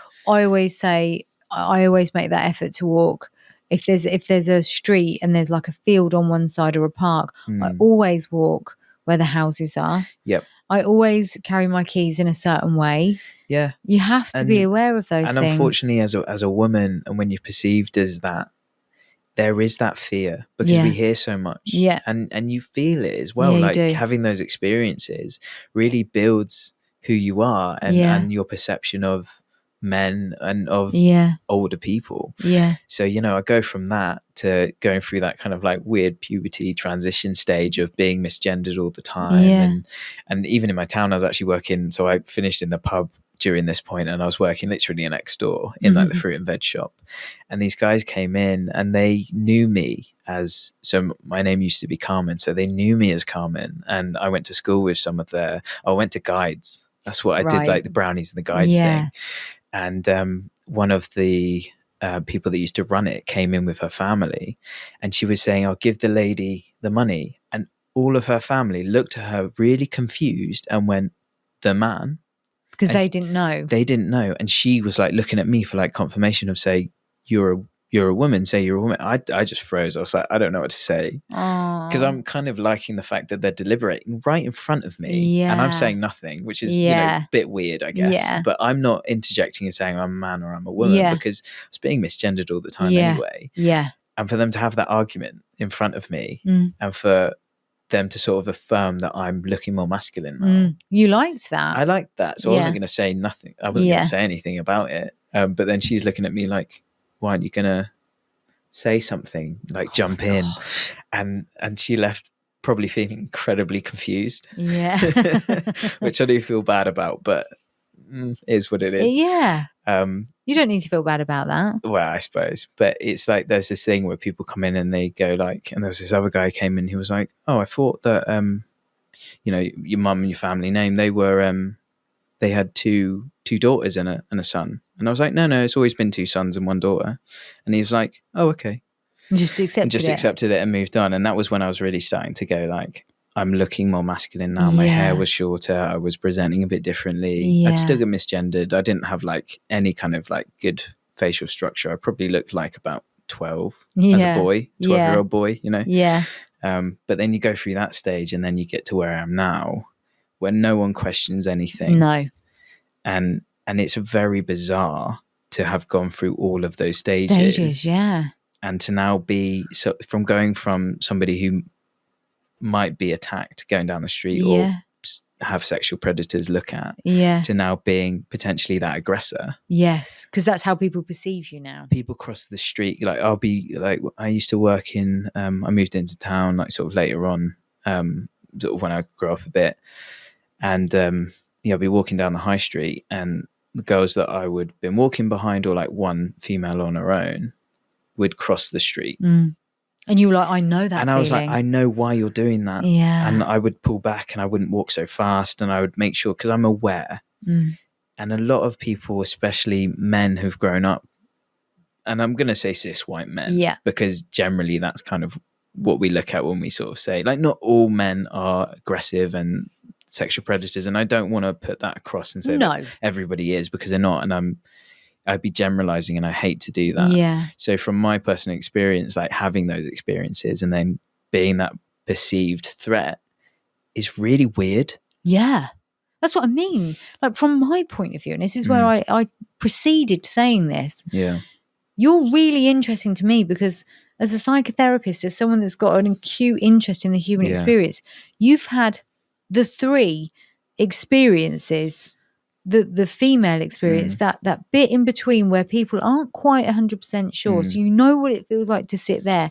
And then you know what it feels like, which I would imagine, and I don't wish to sound ignorant at all here, but I would imagine not every trans person has the experience of being seen as the gender that they feel they are, even though they've transitioned, because, you know, it's just the way it is for some people. It's a very privileged, and I know that the space I'm in is a very privileged one on many levels. Yeah. You know, and I think within the trans community, it's like, I don't speak on behalf of everybody. I only speak from my point of view. And if you sort of hear my life experiences and go, I connect with that. Yeah. And you can feel some sort of, I don't know, belonging and help within that and the way I've navigated something, then that's really great. But I'm never going to speak on behalf of a community that sometimes I am, not that I don't feel part of, because I really do. And, you know, going to pride and going to meetups and things where I see other trans people and I can speak and be free about that. Yeah. I love that, and I feel so euphoric over. I bet.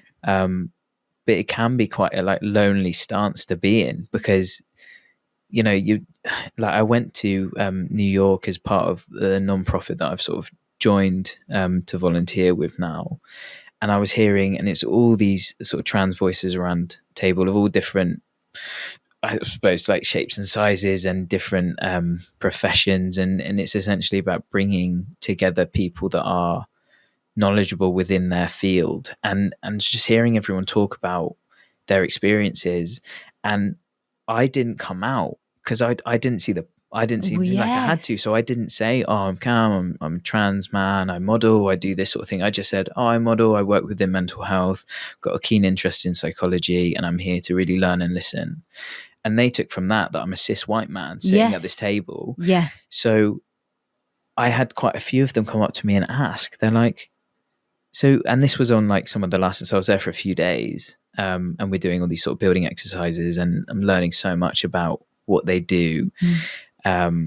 It's AIDS Foundation Trust. Yeah, I just wanted to say that. Yeah, say the name, and they do amazing work in sort of sexual health and understanding, and trying to change the narratives around how we perceive sort of HIV and just sexual health within the community anyway. Yeah.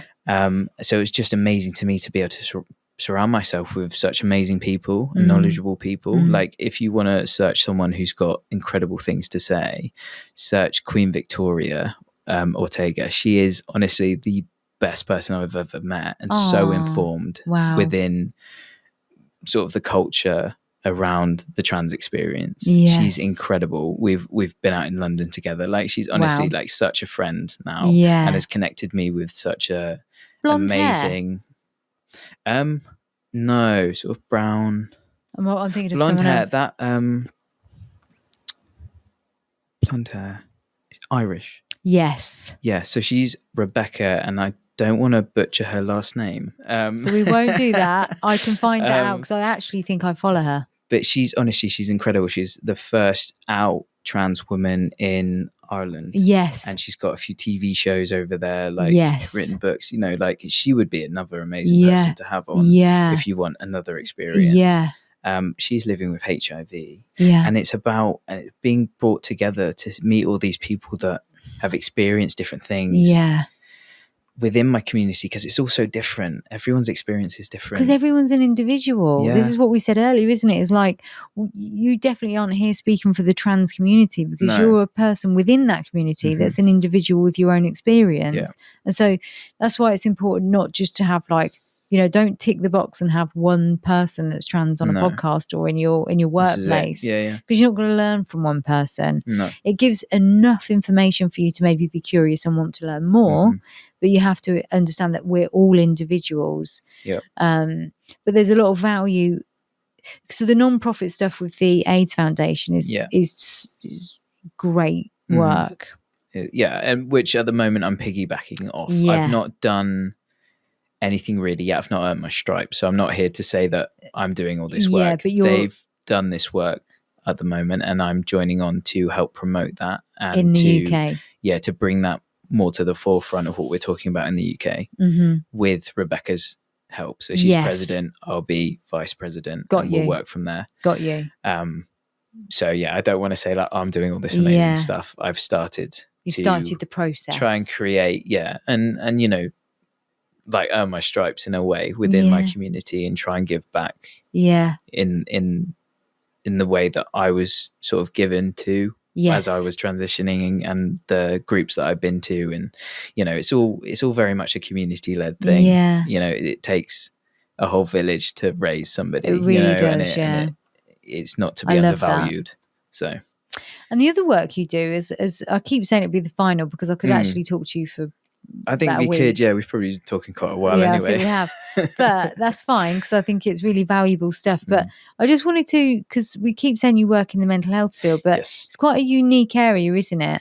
Yes, it is. So I work within mental health transport, Which people will go, what? What's that? Yeah. So essentially, so patient transport in general is essentially use other companies. So the NHS used to have their own transport Right. service. So you could go between wards, psychiatric wards, or mental health or physical health wards, Yeah. hospital to hospital. Ultimately, we've got ambulances for that. Yeah. So what we do as a private company who work closely within the NHS, we sort of take a lot of that strain off our ambulance service. Got you. So we do mental health. So we're trained within sort of like first aid and physical health sort of training, but I'm not like a paramedic. No. But I'm trained to understand what's going on in your head. So for someone that needs to go to a psychiatric ward who may be in a huge crisis point in terms of mental health, you are like the equivalent of the paramedic, but in a mental health way. In a mental health, way. So essentially, I'll turn up with a team. Normally, it's about 3 of us. You've got a driver and 2 others, and we'll turn up at either at somebody's house or it might be at a ward or a physical health ward, so like a hospital, and we'll talk to this individual, and because they very likely in the most vulnerable place that they're ever going to be, or that they've been in a long time, and they might have been in a threat state for a long period of time, which has led to them being sectioned, because it's never the first point of call. No, there's always sort of community care, and you've got your doctor's surgery, and you've got clinicians and people that are going to talk to you and give you counselling. And essentially when you get sectioned, it's almost like the last thing that we need to get this person into a controlled environment where we can ensure that they're getting sleep, that they're eating enough, that they've got medication if they need medication, that we can help give them counseling, make sure that they're getting enough exercise. And I'm not saying that it's not perfect. It's not a perfect like institution to go into, like within the NHS. There's a lot of work to be done. There is a lot of work, which is what we're trying to do as well within at least the transport space. Yes. But it's about taking the most therapeutic approach possible, which isn't every transport company's approach. So we've got the Cornwall contract. So essentially in Cornwall and a bit in Devon, we'll manage the transport for that. So that's coming into fruition soon. So it's really kind of quite nice to hear this, because there's a very therapeutic, holistic approach to this by the sounds of it, where the care of the patient and the rights of the individual are honoured. Patient-centred, 100%. Yeah. Rather than just getting you from A to B when you're at that crisis point, you might be having a psychotic episode or whatever. You and your team are carefully managing the situation for the greater good of the client. Because if you look at the research base, and we look at all research within sort of a therapeutic approach, within transport, and there's not enough research done, so we're trying to sort of enter into that space and try to create a lot of information and data, and create sort of like a structured, standardized approach to do patient transport. Yes. So that follows an ethos of therapeutic. Yes. So our company is literally called Therapeutic Response. Yeah, so I love that. It really shows the ethos of who we are. Yeah. And if you look at the research base, it really, on admissions into hospital, if you've got somebody who's calm, who's more regulated, that maybe has had a coffee, a cigarette before we go in, that you can take that time to process information, going calmly, you're going to have a better adherence to treatment, better relationships with staff, so the people that are trying to help, and less likely they're going to have to be back in hospital for the same thing. So it all starts from that point, because I'd imagine up until that point they might not have had a lot of sort of therapeutic responsiveness from people that they've been around. Maybe that upbringing's been really harsh, or they're being harsh to themselves in ways of, because they're unable to understand that sleep is so important, and just eating and drinking enough is so important. It's like the foundations of anything. Get enough sleep and eat well. And what's interesting, the reason I was really nodding along there, because everything you're talking about is that person needs to feel safe, seen and heard. And fundamentally that's all any of us really ever need for the outcome to be more successful. We talked about the relationship thing earlier, about how to validate someone, and this is just another thing. And I know it's much more complex than that, but those basic, those foundations, those Yeah. fundamentals for all of us really, really matter. Yeah. And it's one of the reasons I really wanted to just make sure that we had that conversation about what your Yeah. other job is, because I think it's, for anyone listening, just understanding if you can make someone feel seen and heard and safe, Yeah. whether it's a family member, whether it's your relationship, whether it's a colleague, or whether it's your job, Yeah. you're going to get a better outcome, not only Absolutely. for yourself, but that person as well. Because there's a lot of sort of stereotypes around mental health and people that are section. You know, you've got that kind of what the media, or at least what films have taught us over the years, is this bundle into the back of a van and off to asylums and straitjackets and stuff like that. It's not like that. No. That doesn't happen. You know, like, it's been outsourced, like straitjackets, for a long time. That doesn't happen anymore. We don't have asylums. We've got psychiatric wards and special units designed for eating disorders or dementia or psychosis and things like that. So there's specialist areas, and sometimes an individual isn't, like, they'll try and find you a bed on a ward as close to your doctor's surgery as possible.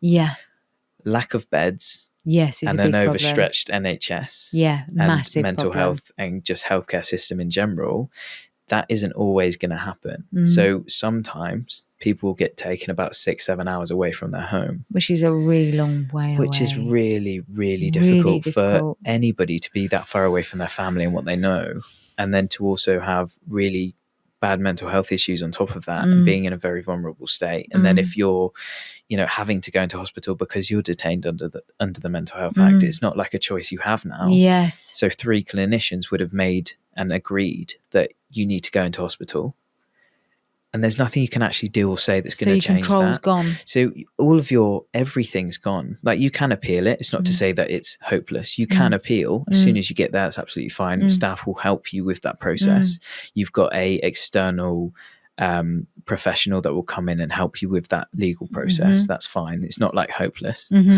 But to have somebody treat you like a human being, and to be hyper vigilant on what maybe you need, and what care they can give you for a journey. Does it mean, okay, we stop for a cigarette every 2 hours, or we get you some water, or we feed you, give you something that's going to help you feel a bit more at home, make sure that you're regulated, you're not too hot, that you're not too cold, that we can have a constructive conversation that isn't going to trigger you, which is difficult, because you don't know, because I'm meeting these people for the first time very quickly, and I've got to establish who you are, what's going to trigger you, how best am I talking to you, is someone else on my crew going to be better equipped to talk with you, because I've had it where, I'm 24 and I'm talking to people that are double my age, and people don't like that, because I'm telling them what's happening, and they can see that as a really patronizing thing, and I understand that. It's like, I don't want to ever talk down to somebody, but if you don't like me,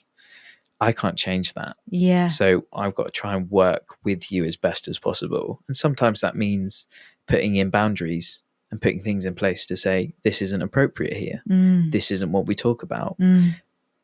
But it's rare that I'm going to control that, because I appreciate the situation they're in is one where all of their autonomy is taken away from them. So how do I work with somebody like that? It's actually really important. And again, it's one of the reasons I wanted to highlight it, because those stages, and people don't often know about this stuff unless they've known someone that's had to be sectioned or whatever, or actually it might have happened to them themselves. But it to just think about those more granular details of that experience for that person and what that outcome might be. It really gives shines a bit of a light on an area that's not often spoken about. No. And it should be talked about more. It's like with death and everything, we should be talking about these, making it more honest conversation around sexual health. All of these things that, people say that, children don't want to hear about it. They should hear about it in a way that they can process. They've got to be in a child-friendly way. But ultimately, if we're brought up knowing that these things happen, we're better equipped to deal with them. Yes, we are. Knowledge is power. Knowledge is power. And that's really... that the reason those phrases stick is because time and time and again it's been proven. And so as we've come through this episode, we have touched on some of the most difficult subjects to talk about.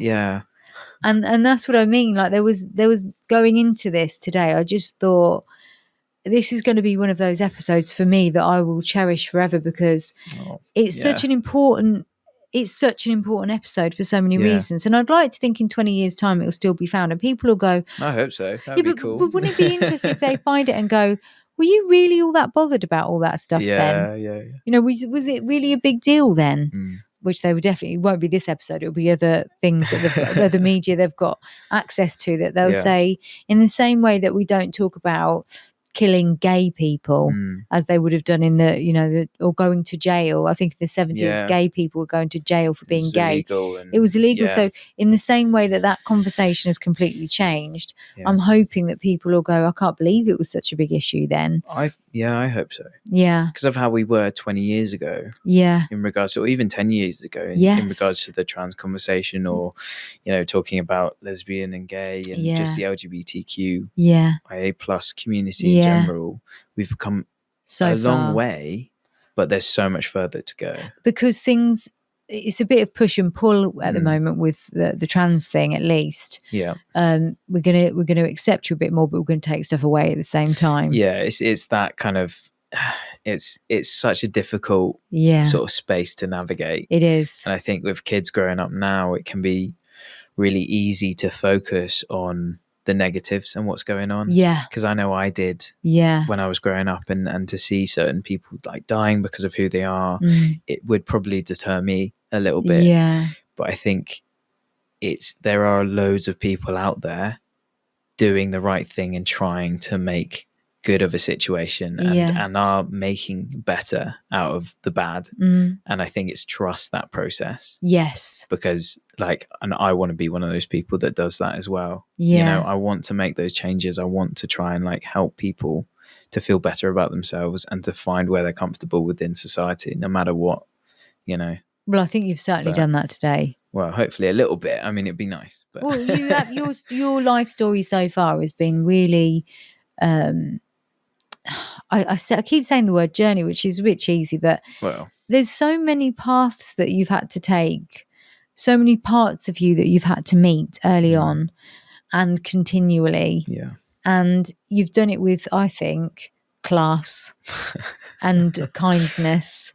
And I think if anything came from today for anyone, it's just going, do you know what? We are all the same. And although there's these big differences and these big experiences that we all have, ultimately your story will have reached a lot of people. And I mean that from the point of view of reached their hearts and their minds, and there'll be some coherence that they gain with the heart-mind thing that I think they may not have had before. And if they have had it before, great, that hopefully it strengthened that. Yeah. I want to personally thank you for coming all this way and doing it. Anytime, honestly, I'd come up again. Drop of a hat, I'd definitely come up and speak with you. I've really enjoyed this, and I think I've come to a lot of new realizations and things as well. So, that's beautiful. That is thank beautiful. you for having me on. I would have you on every day if I could. Oh, thank you. Thank you for being here. Of course.